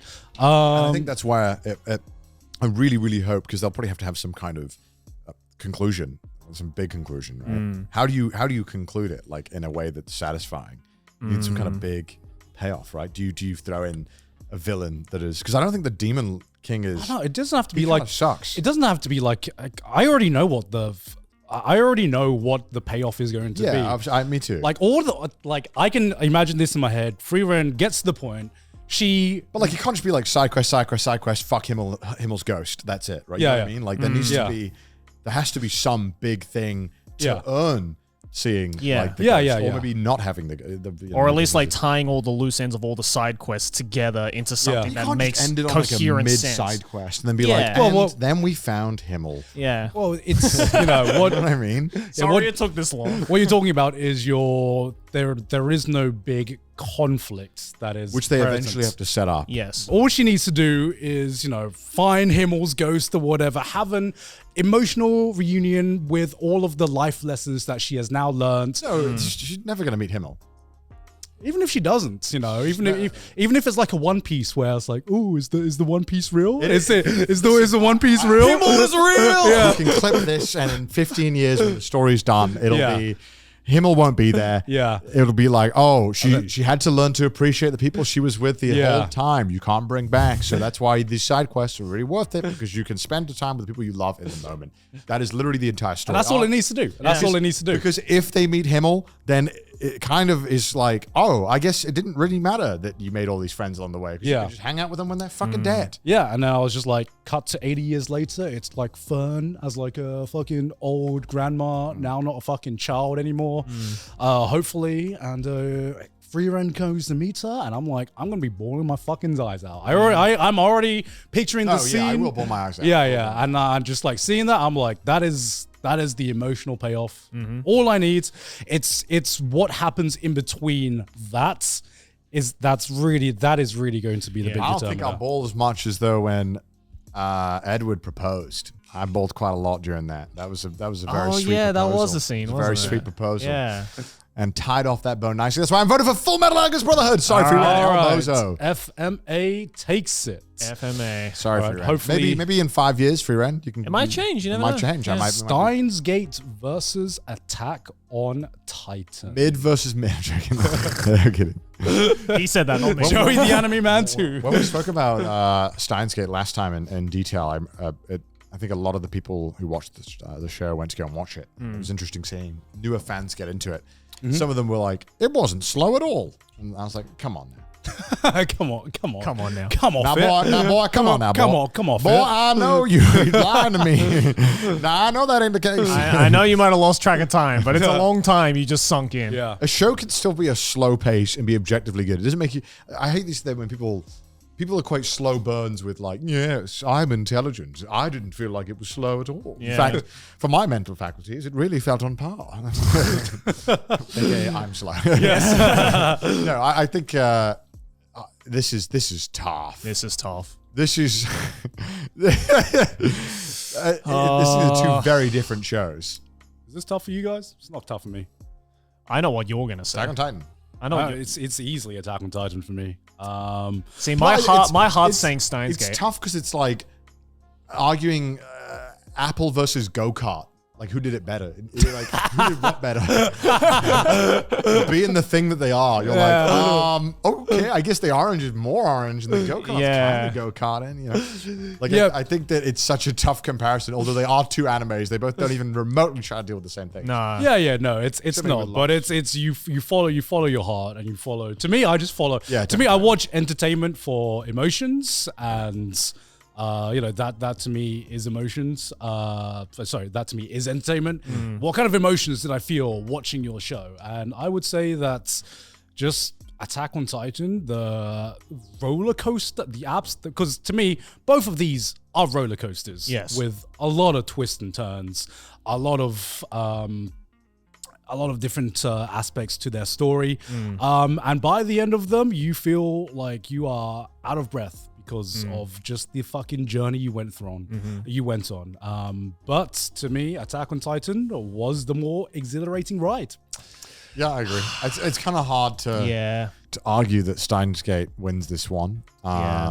My heart is saying Steins Gate, but at the same time, like, it is true. I think Attack on Titan just had the more potent watching experience. When you look at it from the long run. I mean, Steins Gate, you know, at the time I watched it, definitely I fucking blew my mind out the water. But just, when you think back on the sheer journey of Attack on Titan, it's definitely more profound, I think, than Steins Gate. Yeah, and Steins Gate had a great season 1. No one even remembers that it has more seasons. What? Well, no one watched Steins Gate 0. I watched the movie. I watched the movie and I watched Steins Gate 0. I did See, not. I watched the movie. I didn't watch Steins Gate 0. Did you like the movie? Movie's aight. I don't remember anything from the movie. I cannot recall a single detail of the movie. Did they go to America? Yes, Yeah. they went to a Yeah. diner. I remember he was driving a red Cadillac. Yeah. Oh, yeah. And I don't recall anything. No, me neither. Anything. I don't remember either. I think ultimately it's one of those safe. I like anime. It's in my top 10. This is like generic list you'd see online. Yeah, whereas It's like a skill check to be like, oh, you've watched stuff that isn't shown. Whereas Attack on Titan is a rare occurrence where I think an anime or manga that is doing or did fantastic things got the hype that it deserved. And I think if it wasn't as popular as it is now, people would still be calling it a fucking masterpiece. No, 100%. Even if it was an underground show. Well, Rip Steins Gate. All right, Rip Steins Gate. Attack on Titan goes Have to pay through. respect. Yeah. Still a great show, though. Steins Gate. Still All a of great these shows show. are great except for Bocchi. Yeah. Because I haven't watched it. Not because I think it's a bad show. I I agree. haven't I watched agree. it. Okay. haven't watched- Jesus Christ. One Piece versus JoJo's Bizarre Adventure. Fuck. It took us an hour and a fucking half to get here. This is hard, man. I Oh, think. it's so hard. Oh, shit. Because look, like, Okay, Gant, you're saying One Piece, right? Yeah. Okay, I'm saying JoJo. So fuck while we discuss, can you think? Like I said, I'm following my heart. See, this is tough for me, right? Because obviously I love both. I love both as well. I think length equals better, and there is more JoJo than One Piece. So, by that logic, JoJo is better. See, because JoJo, both JoJo and One Piece for me, right? JoJo and One Piece for me it's not a perfect ride all the way through. Obviously, there are peaks in certain arcs, as well as, with JoJo with its parts. Some parts, not as good. Same with One Piece. Some arcs, not as good. But, see, this is tough because One Piece is just that one continuous journey. This is like the heavyweights going up against this is the heavyweights. Well, it's the heavyweights, but I think both shows have very glaring flaws. No, 100%. They do. I think that both the starts of all of these, both of these shows are pretty weak compared to some of the other ones on this list, right? I think that obviously Phantom Blood gets a lot of smack for being a really bad part, and you should skip it. But I mean, it's really not. It's 8 episodes. It's over pretty quickly, and it's pretty concise. It's not that it's bad. Stardust It's Crusaders is fucking long. Yeah. I think that's the thing. It's like JoJo Part 1 is not necessarily It's not bad. bad, yeah. It's just when comparing it to the later parts, it's just kind of underwhelming. Yeah, obviously you can't have fucking Dirty Deeds Done Cheap where he can spend space, because it's literally just the one guy who plays rugby and is strong and breathes good. Yeah. That's the thing. literally the Araki didn't know what the fuck he was doing in No, Part no. 1, Yeah. right? So, and it shows. And But it's still good. It's It's still still good. a fun part. I hate when people say skip it. Do not fucking don't skip JoJo. It. Don't Well, skip these are both shows that require a lot of investment. Oh, 100%. To get into the series and have some of the I two of argue one more than the other. Which one?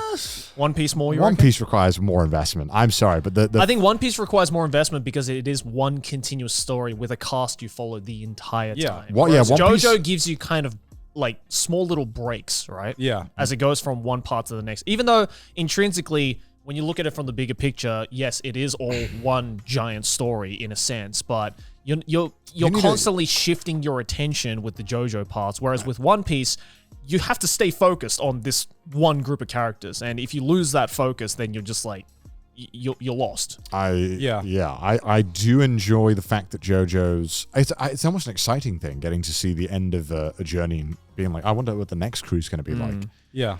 But the fact that One Piece takes like 200 chapters before anything kind of starts happening. See, for me, like obviously I'm not caught up to the One Piece yet. JoJo's. I'm not caught up on JoJo's. Yeah, I'm not caught up in JoJo's. I am either. caught up on JoJo's. And Wait, in fact, the JoJo lands? Yeah, I have volume 1 of Part 9. yeah. It's been okay so far. It's warming up. JoJo's still. always has that though. See, So here's the thing. My viewing and reading experience of JoJo and One Piece are so different. Like for me, definitely the more epic moments I've had more with JoJo. But I've also cried more watching One Piece.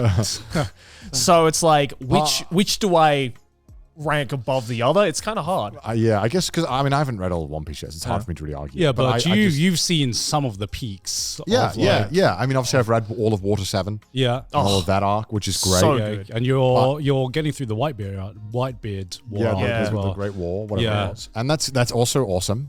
But I don't know, man. Just something about seeing them on the horse shouting, use the rotation, Johnny. It's just so kind of fucking hype to the core. Just Part 7 is such a goated piece of media. He really just it felt like his powering up arc for that one fucking arc of media where he decided he was just going to destroy it. Absolutely decimate. And just the random glow up of Valentine, Funny Valentine. yeah. It's just like, it made no sense, but I'm just like, I'm here for it. So much of it didn't make sense, but that's what makes it so fucking good. Yeah. I mean, I fucking love both, and Yeah, it's really hard to choose because what they do well is completely different, and I think it's so hard to separate. You should to argue One Piece. separate I only these know two. Yeah, JoJo. please. Yeah. But I will argue One Piece because this is not even me critically speaking anymore. This is just me as just a fan of like storytelling. One Piece makes me a fan of storytelling because what Oda does with One Piece, he just has such like I said, such a passion for just it's just the most simplest storytelling that you can think of, where it makes you feel like a fucking kid again, hearing like a fairy tale with some of the ideas that he like comes up with. Right, because some of the ideas he comes up with and some of the characters are fucking ridiculous. But he has the imagination, like he has the imagination of like a 2-year-old, where anything is possible, anything could work. But then he like brings it all together somehow and makes this coherent world with these lovable characters that has just such a depth to the world building. I think it has some of the best world building I've seen in fiction, not just in anime, not just in manga. I think the world that he's crafted with everything is it's up there. It's like one of the best worlds. Yeah. And also with One Piece, I think as well, one strong thing that Oda has over a lot of other shonen characters is that he knows how to do a flashback well. Yeah. Like he is one of the few major shonen artists who, if we're in a particular arc and we're focusing on a particular character's backstory, he knows not only exactly the perfect place to put a flashback, but also, unlike, say, someone like Kishimoto, doesn't drag that shit out to infinity. Bro, to the point where it's like, bro, Kishimoto's shit. Why is he catching strays, Joey? I'll take any excuse. I should remind us as well. I can't really talk about part 7 as I forgot for a second. Now we're talking about anime. Yeah. Yeah. We are talking about anime, which is bad for both of these shows because I think their anime counterpart is generally considered to be. I would rather read these than watch them. Like I said, most definitely. It's unfortunate that I don't know. Part 6 was really good, but at the same time, it felt so much better to read than to watch. Oh yeah, definitely. And I don't know why. I mean, part 6 is my favorite part, and I thought the anime was just kind of not. I don't know why. Why is that? Because I felt like part 5 was so much better in anime. Yeah. Part 5 really nailed it. Maybe it was the the Netflix jail. I don't know. No, I don't know. Something about it fell off. Definitely. It just didn't feel as compelling as part 5 for sure. Because part 5 was really fun. I really liked. I'm an anime watcher, and part 5 was my favorite part. Yeah. Which is insane because I think normally manga readers part 5 was not really considered one of the better parts. Yeah, it was normally okay. I've made my decision. I am going for One Piece.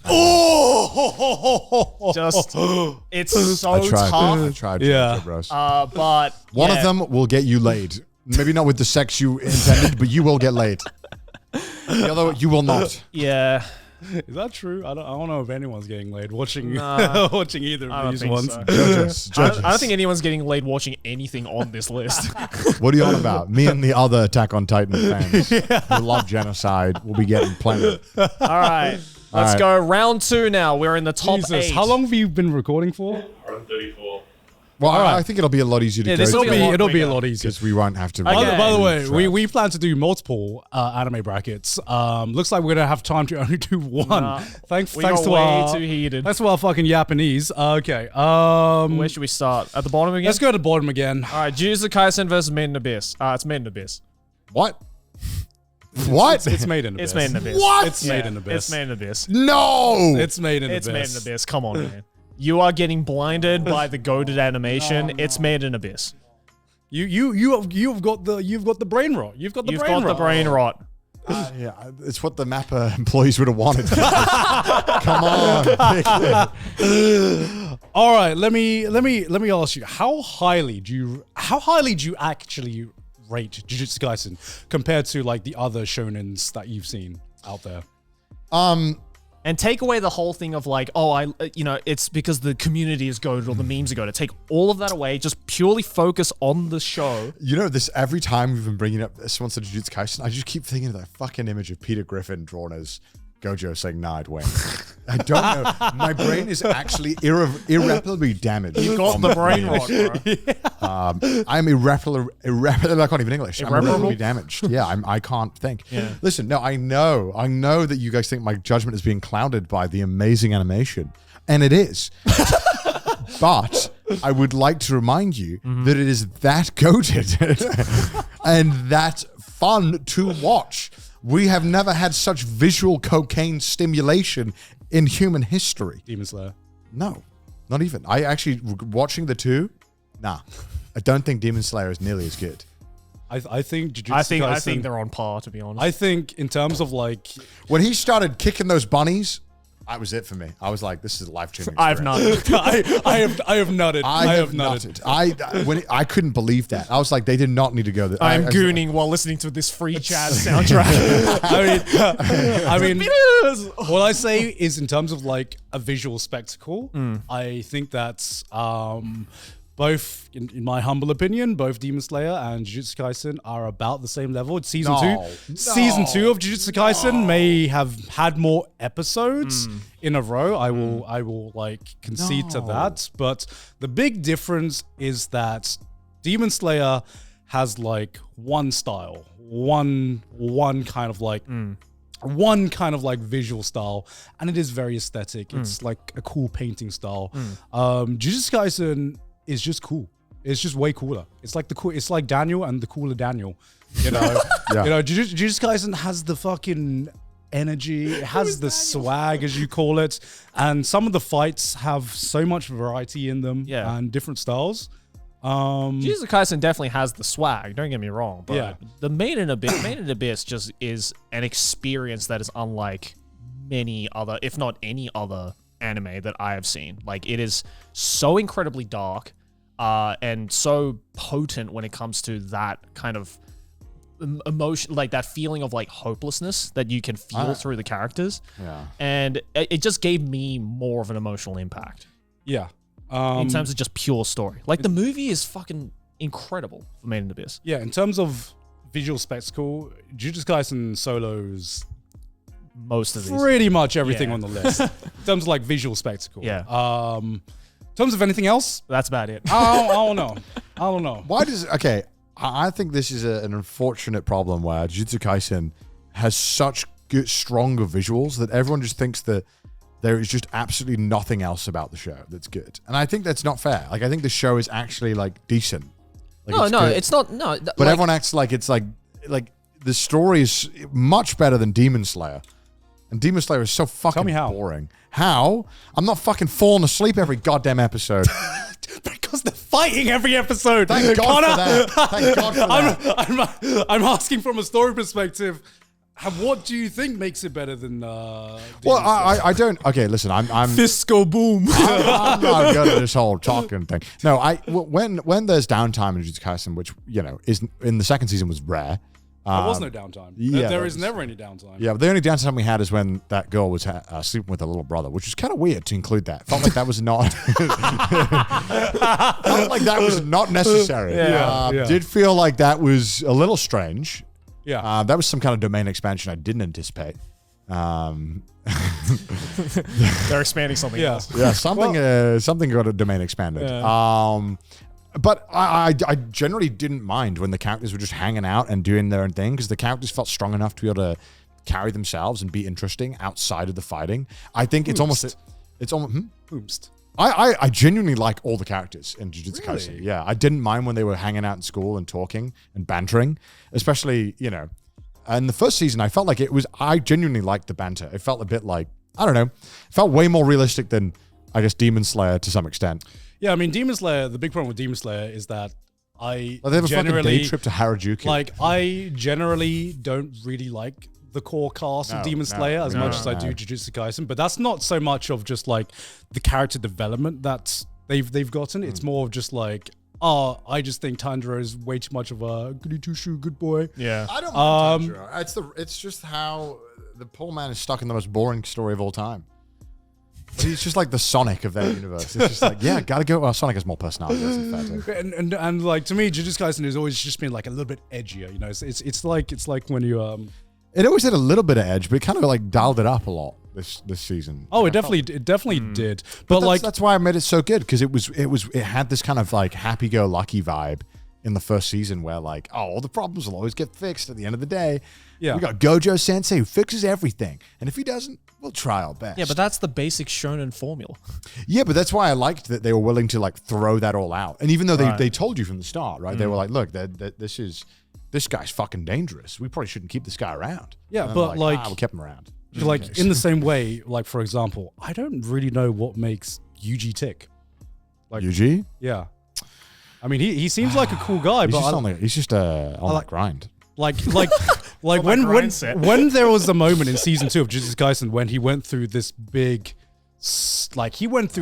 moment of just like he is just suffering. He's just having a bad day. I couldn't really get emotionally invested in it because I can obviously see, there are bad things that are happening to him. He is suffering, but it was like, well, I don't really know what kind of guy this person is to begin with. All I know is cool kid. But I liked how we could see him changing through the fights. Like he was getting visibly more jagged and kind of a little more.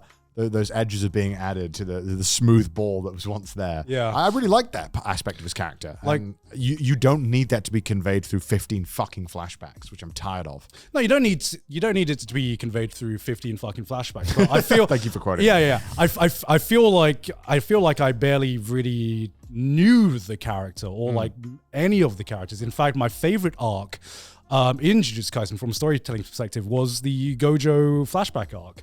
The actual flashback. So fucking good. Yeah, that was the only time that felt more like a prologue than a flashback. Yeah, but that was the only time I really felt like, okay, these are interesting characters with interesting motivations that changed during the course of that arc. And that was like one of the shortest arcs in Jujutsu Kaisen. And yet I went out of that arc feeling like I understood those characters more than like the entirety of season 1 and like post like the Shibuya arc in season 2. You know what I mean? Yeah, it reminded me of that. I saw this image on Twitter that was like a guy falling asleep on like some kind of like telephone box, and he was posed like Gojo in the sky. And then they had some meme. It made me laugh so fucking much. God, that arc was so fucking good. Yeah, like to me, the problem with Jujutsu Kaisen is that a lot of like the more interesting characters, to me at least, are not the main cast members. Yeah. Like you have like obviously Gojo, which even before he had the fan base, to me he was like after his flashback arc. To me, he did become one of the most interesting characters. Right. Same with the villains as well. Obviously Todo as well. And it's just like it's just unfortunate that. A lot of the criticisms is that Jujutsu Kaisen is a lot of style over substance.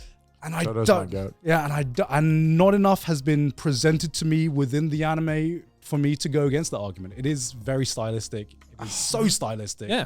But I can't really I tried my best. Yeah. I tried my best. Yeah. All right, Maiden Abyss goes through. All right. Our audience is going to be fucking losing their mind. I just want to honor I'm not voting for Maiden Abyss. Okay. Anytime. I'm voting for Maiden Abyss. Fuck's sake. All right. Gurren Lagann or Hunter x Hunter? Fuck. This is easy for me. Yeah, I know for you it's Hunter x Hunter. Yeah, it's Hunter x Hunter all the way. Hunter x Hunter is just such a... they're both so good though. Goated piece of media. To me, it's easy. Gurren Lagann. Why are you doing this to me, guys? Why?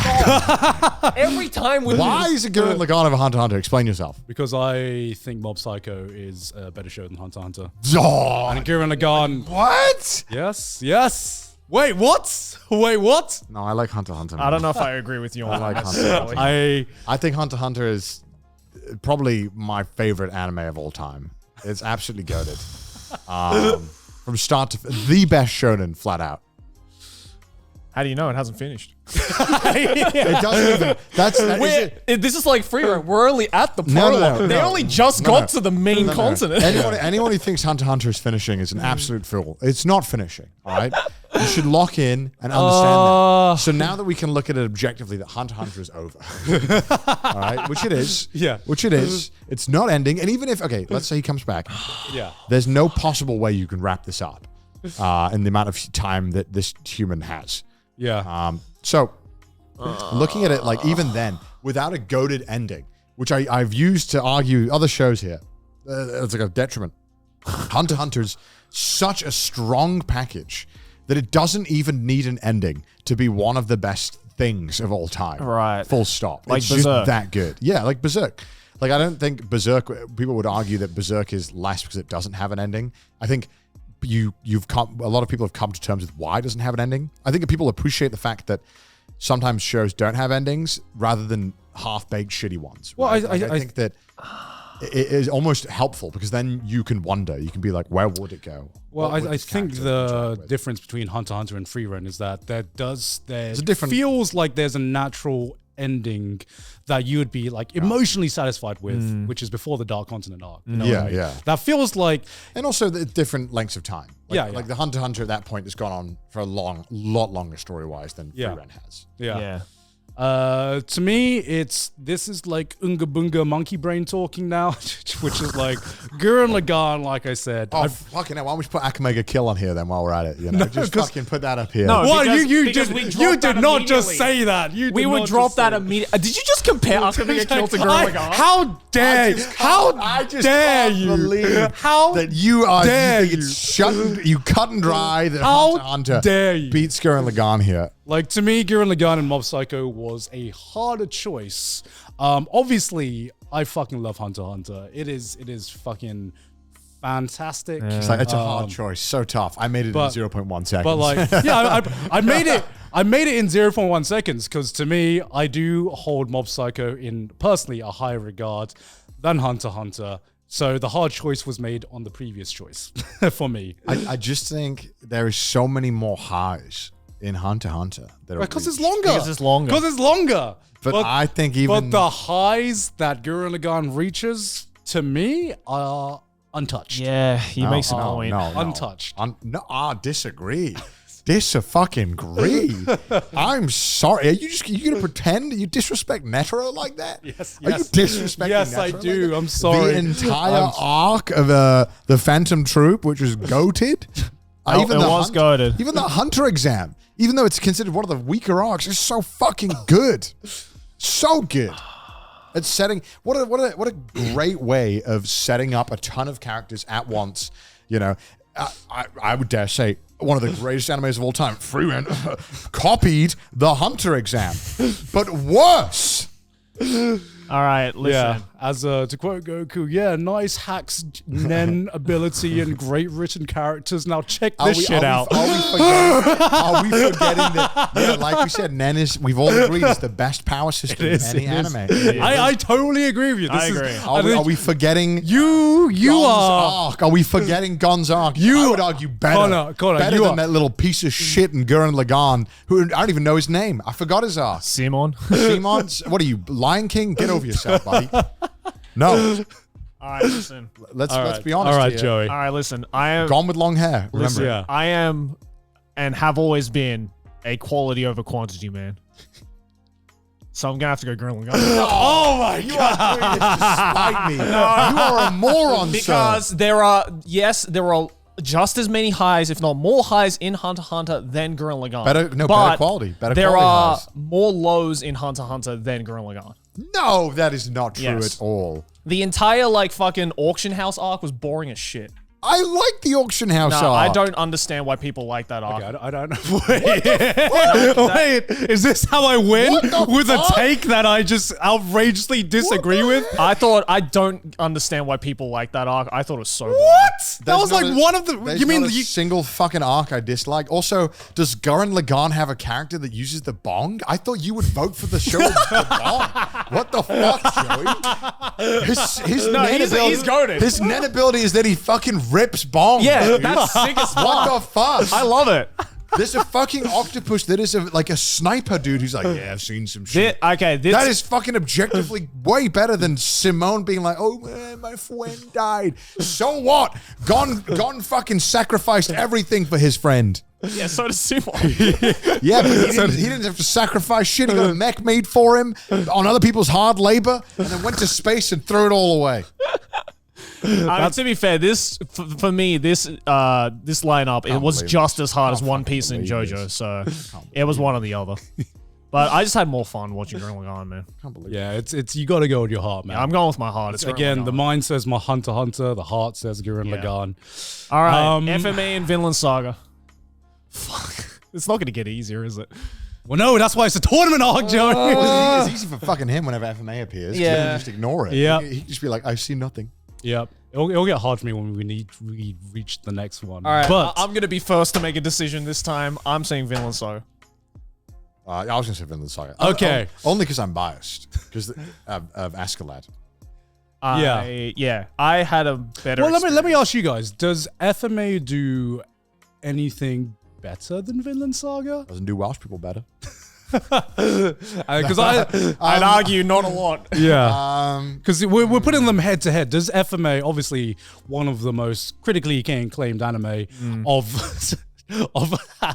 this is the strongest anime of history versus the strongest anime of today. Yeah. That is a great question. Does it do anything better? Yeah, because to me, Vinland Saga, especially season 2, is a modern classic. So having not seen FMA, I would pose you guys the question: does FMA do anything better than Vinland Saga, aside from, of course, power systems and fantasy? But I actually really like fights in Vinland Saga a lot. I like fights in Vinland Saga a lot as well. They're few and far between. I really like how they're done when they. I also think character development was just done better in Vinland Saga than Fullmetal. Even though the Fullmetal character developments for like both enemies, like villains and like the main cast were good. Yeah, absolutely, it was great. But like, but Vinland Saga, man, some of those fucking character development scenes are just like, oh my god, like finally. Yeah, season 2 of Vinland Saga doesn't even feel like anime. Yeah. Like I think that I was trying to think about the difference here, and I kind of almost see them as two different like genres. Yeah, like, FMA is everything an anime is about and is the best at it. Yeah, whereas Vinland Saga, especially season 2, is more of a newer direction that I think that a lot of mangas are going in, where they're trying to tell a little more grounded stories, a little more real, trying to touch more into the human aspect of stories as opposed to just power system villains that moves the plot forward. Well, I feel like season 2, that's something that just transcends anime, right, absolutely, like a lot of anime. But I feel like that's coming a bit more commonplace in manga a little bit. Well, there is few stories that hit as hard as Vinland Saga 2 does, in terms of like it. You know, it might sound like cliche, but there are some stories that, you know, people quote as life changing, and a lot of people have told me, you know, you come out of Vinland Saga with a new mentality, with like a new way to look at life, and that's just the pure power of that story. So it's going to take a lot to beat Vinland Saga. All right, Vinland Saga goes through. I can't name one thing that I like more. Yeah. I like Vinland Saga in pretty much every way. All right, One Piece and Attack on Titan. I'll let you boys handle this one. I don't feel too strong. I'm going with One Piece. Fuck. I've just had a better viewing experience with One Piece. What are you going for, Connor? I don't know. This is so tough for me because I've only read half of one. Yeah. And I watched Attack on Titan, and I like Attack on Titan a lot. I like Attack on Titan too. Well, I will say, from where you are now, you have experienced pretty much most of what makes One Piece great. It'll continue to be great, right? But you've experienced the soul of One Piece. I'll choose Attack on Titan then. Okay. I knew it was going to come down to it. This is shit. My heart's in both of them, so this is going to be. Walk us through. Walk us through your thought process here. One Piece represents everything that I love about anime, and I love about storytelling as a teenager, as a pure kid. Attack on Titan represents everything I love about anime and storytelling as an adult. So inside of me there are two gods. One is a kid. Inside one is an adult. Inside of me there are two gods. I am a One Piece son and an Attack on Titan son. Which do I choose? I am a One Piece child and an Attack on Titan adult. Obviously, something that Attack on Titan has over One Piece is an ending. Well, yes. I mean, I would argue I don't even care if One Piece never ends. You know, One Piece is a story that, you know, it's about the journey. Like Frieren, it's about the journey, and the journey has already done enough for me, like Berserk has. Do you think it's possible for One Piece to have a satisfying ending, or would you kind of rather it just kind of like slowly just stop? I don't ever think it will have as satisfying. I don't think it can. Yeah. Because it's built itself up to be so grandiose that now the expectations for it to have like the most like all-encompassing ending is just going to be so difficult for any author to achieve. You can't. It'll be close, near impossible to have an ending that everyone will be satisfied It was with. all a dream. Whatever. And then Luffy woke up. No, I think there's a difference between a satisfying ending versus like one that just completely ties everything together, blows everything out the water. Something like the Code Geass ending. Yeah. But I think it's so easy to have an ending that takes away from a show. Yeah. As opposed to one that just kind of does nothing. Because I think I'd say like in anime, it feels like 50% of endings are bad. Yeah.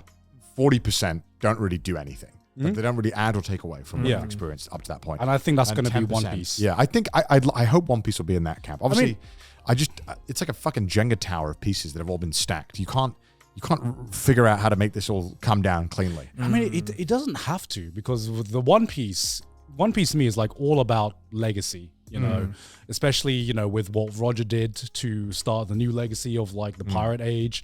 And then, you know, Whitebeard had a moment like that as well, which was just fucking, it was epic back in the day. Now it's just a fucking meme. Yeah. But you know, all Luffy has to do is just find out Inspire what One the next Piece, generation. find out what One Piece is. And then the cycle There'll be continues. there'll be that fucking music which is just like da da da da da, Yeah. da da da, and then I'm gonna be fucking bawling my eyes out. He can whip his dick out at that moment. I don't care. I'm just gonna be Question: what do you think the One Piece is? It's got to be the inside of him. No, I definitely think it's not pirate something aura. physical. like. If it's something physical, I'll be upset. No, it can't be physical. Yeah. There's no way. I think this is going into lore now. I think One Piece probably has something to do with the lost century. Because you haven't gotten to the second half of the story of One Piece, and the second half. So the first half is a lot about the journey. The second half is really tying together the world, lore, and history. Okay, cool. Because there seems to be a lot of shit that's going on between what happened in the history of the world of One Piece. Okay. And it seems to be building up to something to do with that. So, you know, that might be what One Piece is. It might be non-existent at all. We don't know. The point is, doesn't really matter what One Piece is. It could be either. And I would be satisfied. Attack on Titan is... Oh, it's so good. Oh, God. That's the thing. Oh. They're both good. All right, I'm going to go for a toilet break. And I'm going to... My God. All right.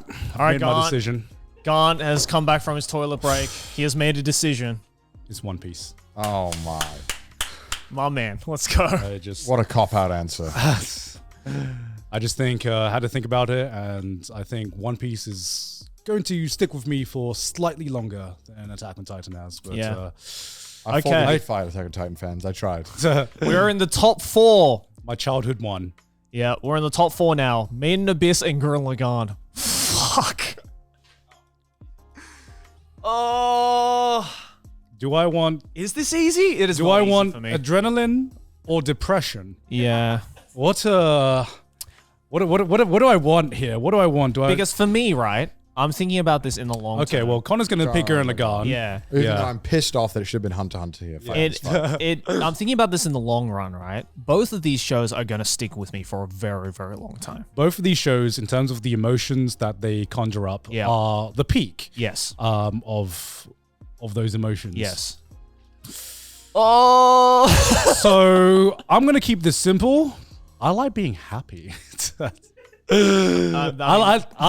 like being happy. I like being excited. Yeah. Made in Abyss is, to me, stands alone in some of the ideas and some of just the fucking emotions, the well of emotions that he has made me feel. Yeah. I could say the same about Gurren Lagann. Nothing has made the adrenaline pump harder than Gurren Lagann has. Yeah. So I prefer adrenaline. All right. I'm gonna go Gurren Lagann. All right, then. Gurren Lagann it is. Yep. All right. Gurren Lagann enters the finals. Who's going to go Wait, up what would against... you vote for, Jerry? It's honestly You have to say what 50-50. you'd vote for. at least. What I would vote for? Yeah. Even though Gurren Lagann's winning. I guess, yeah. I guess at the end of it all, I would probably have voted for Gurren Lagann as well, just because, again, I like being happy. And it's just so fucking epic. That epic feeling of watching Gurren Lagann, I think, will stay with me for the rest of my life. Whereas as fucking incredible as Made in Abyss is, and I'm so excited for where that story is going, that the sheer impact of Gurren Lagann is just unbeatable. Yeah. All right, One Piece or Vinland Saga? This is back-to-back tough decisions for you guys. What are you saying? Vinland Saga for me. Vinland Saga for you? Okay. I think it's got to be Vinland Saga for me. Here's the question. Do you think he's going to find Vinland? I mean, What is the Vinland? it's like One Piece. Vinland does exist, but it's not what he's looking for. He's not looking Maybe for that's the Vinland. same with Luffy as well. He's huh? looking for a land with peace, which he is striving for. Yeah. I like Vinland Saga because, one, there is a Welsh person in it. None of those in... The one Welsh character in all of anime and manga. Yeah. Everyone says that we talk about the farm arc. People have different Yeah. opinions on which of the arcs are the better of the two. Yeah. Even so, the prologue arc is so fucking good at what it does.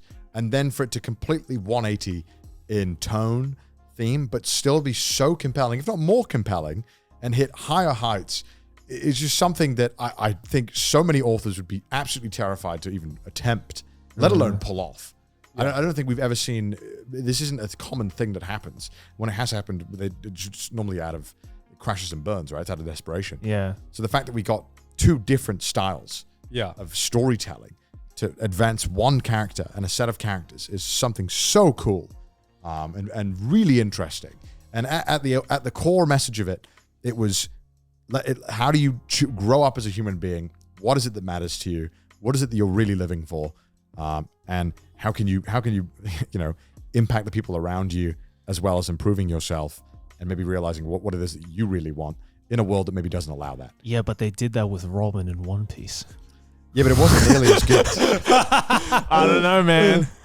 When Luffy was like, say that you want to live, and then Robin shouted that shit, I cried, bro. I didn't think that was as good. And then they shot the flag down, and I was just like, that's my boy right there. Let me, I'm not saying that it's not a great fucking moment. It's one of the best things I've ever read ever. Yeah. But I just don't think it hits the same as Vinland Saga for me in terms of it felt so grounded, Vinland Saga. And I think that's what made it so special. Well, that's the thing. I think the Vinland Saga definitely has the advantage of it being a lot more of a grounded story than One Piece.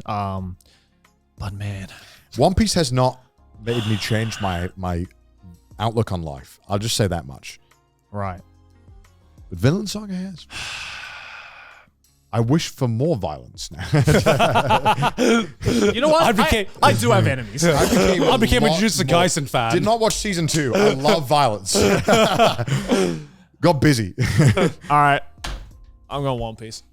Oh my god. Fuck's sake, Joey. I knew you were going to do I this. knew you, because I knew you I were was going to wondering bring... which one of you would say it first so you could put that on the other. I knew you were going to, put it on me. Yep. It's on you, man. That's so loud. I'm going Vinland Saga. Okay. I'm going Vinland Yes! Saga. Finally a W. I can agree on something. Holy shit, no way. Honestly, not upset. Explain Yeah. yourself. Not upset at all. Well, I'll explain it here. I think, like I said before, Vinland Saga is just a transcendent piece of media where the power of the story goes beyond just the power of it being a cool story or a cool anime. This is something that can change the way you think about your own life. Yeah. And that's such a rarity of a story, which is why, even though Gurren Lagann is fucking fantastic, the lessons that I have, that I've gotten from Vinland Saga are going to stick with me for a longer time. So I'm going to go Vinland Saga for the final one. Okay. How do you feel about this? I love both of these. That's so hard. Fuck. Yeah. I think I'm gonna have to say Vinland Saga as well. All right. If it was Hunter x Hunter, it might be a bit of a hard choice. But it's not there. And as much as I like Gurren Lagann, which I do like it a lot, Yeah. Yeah. I do just think Vinland Saga is just Goated. It is transcendental, I think is the word. Yeah.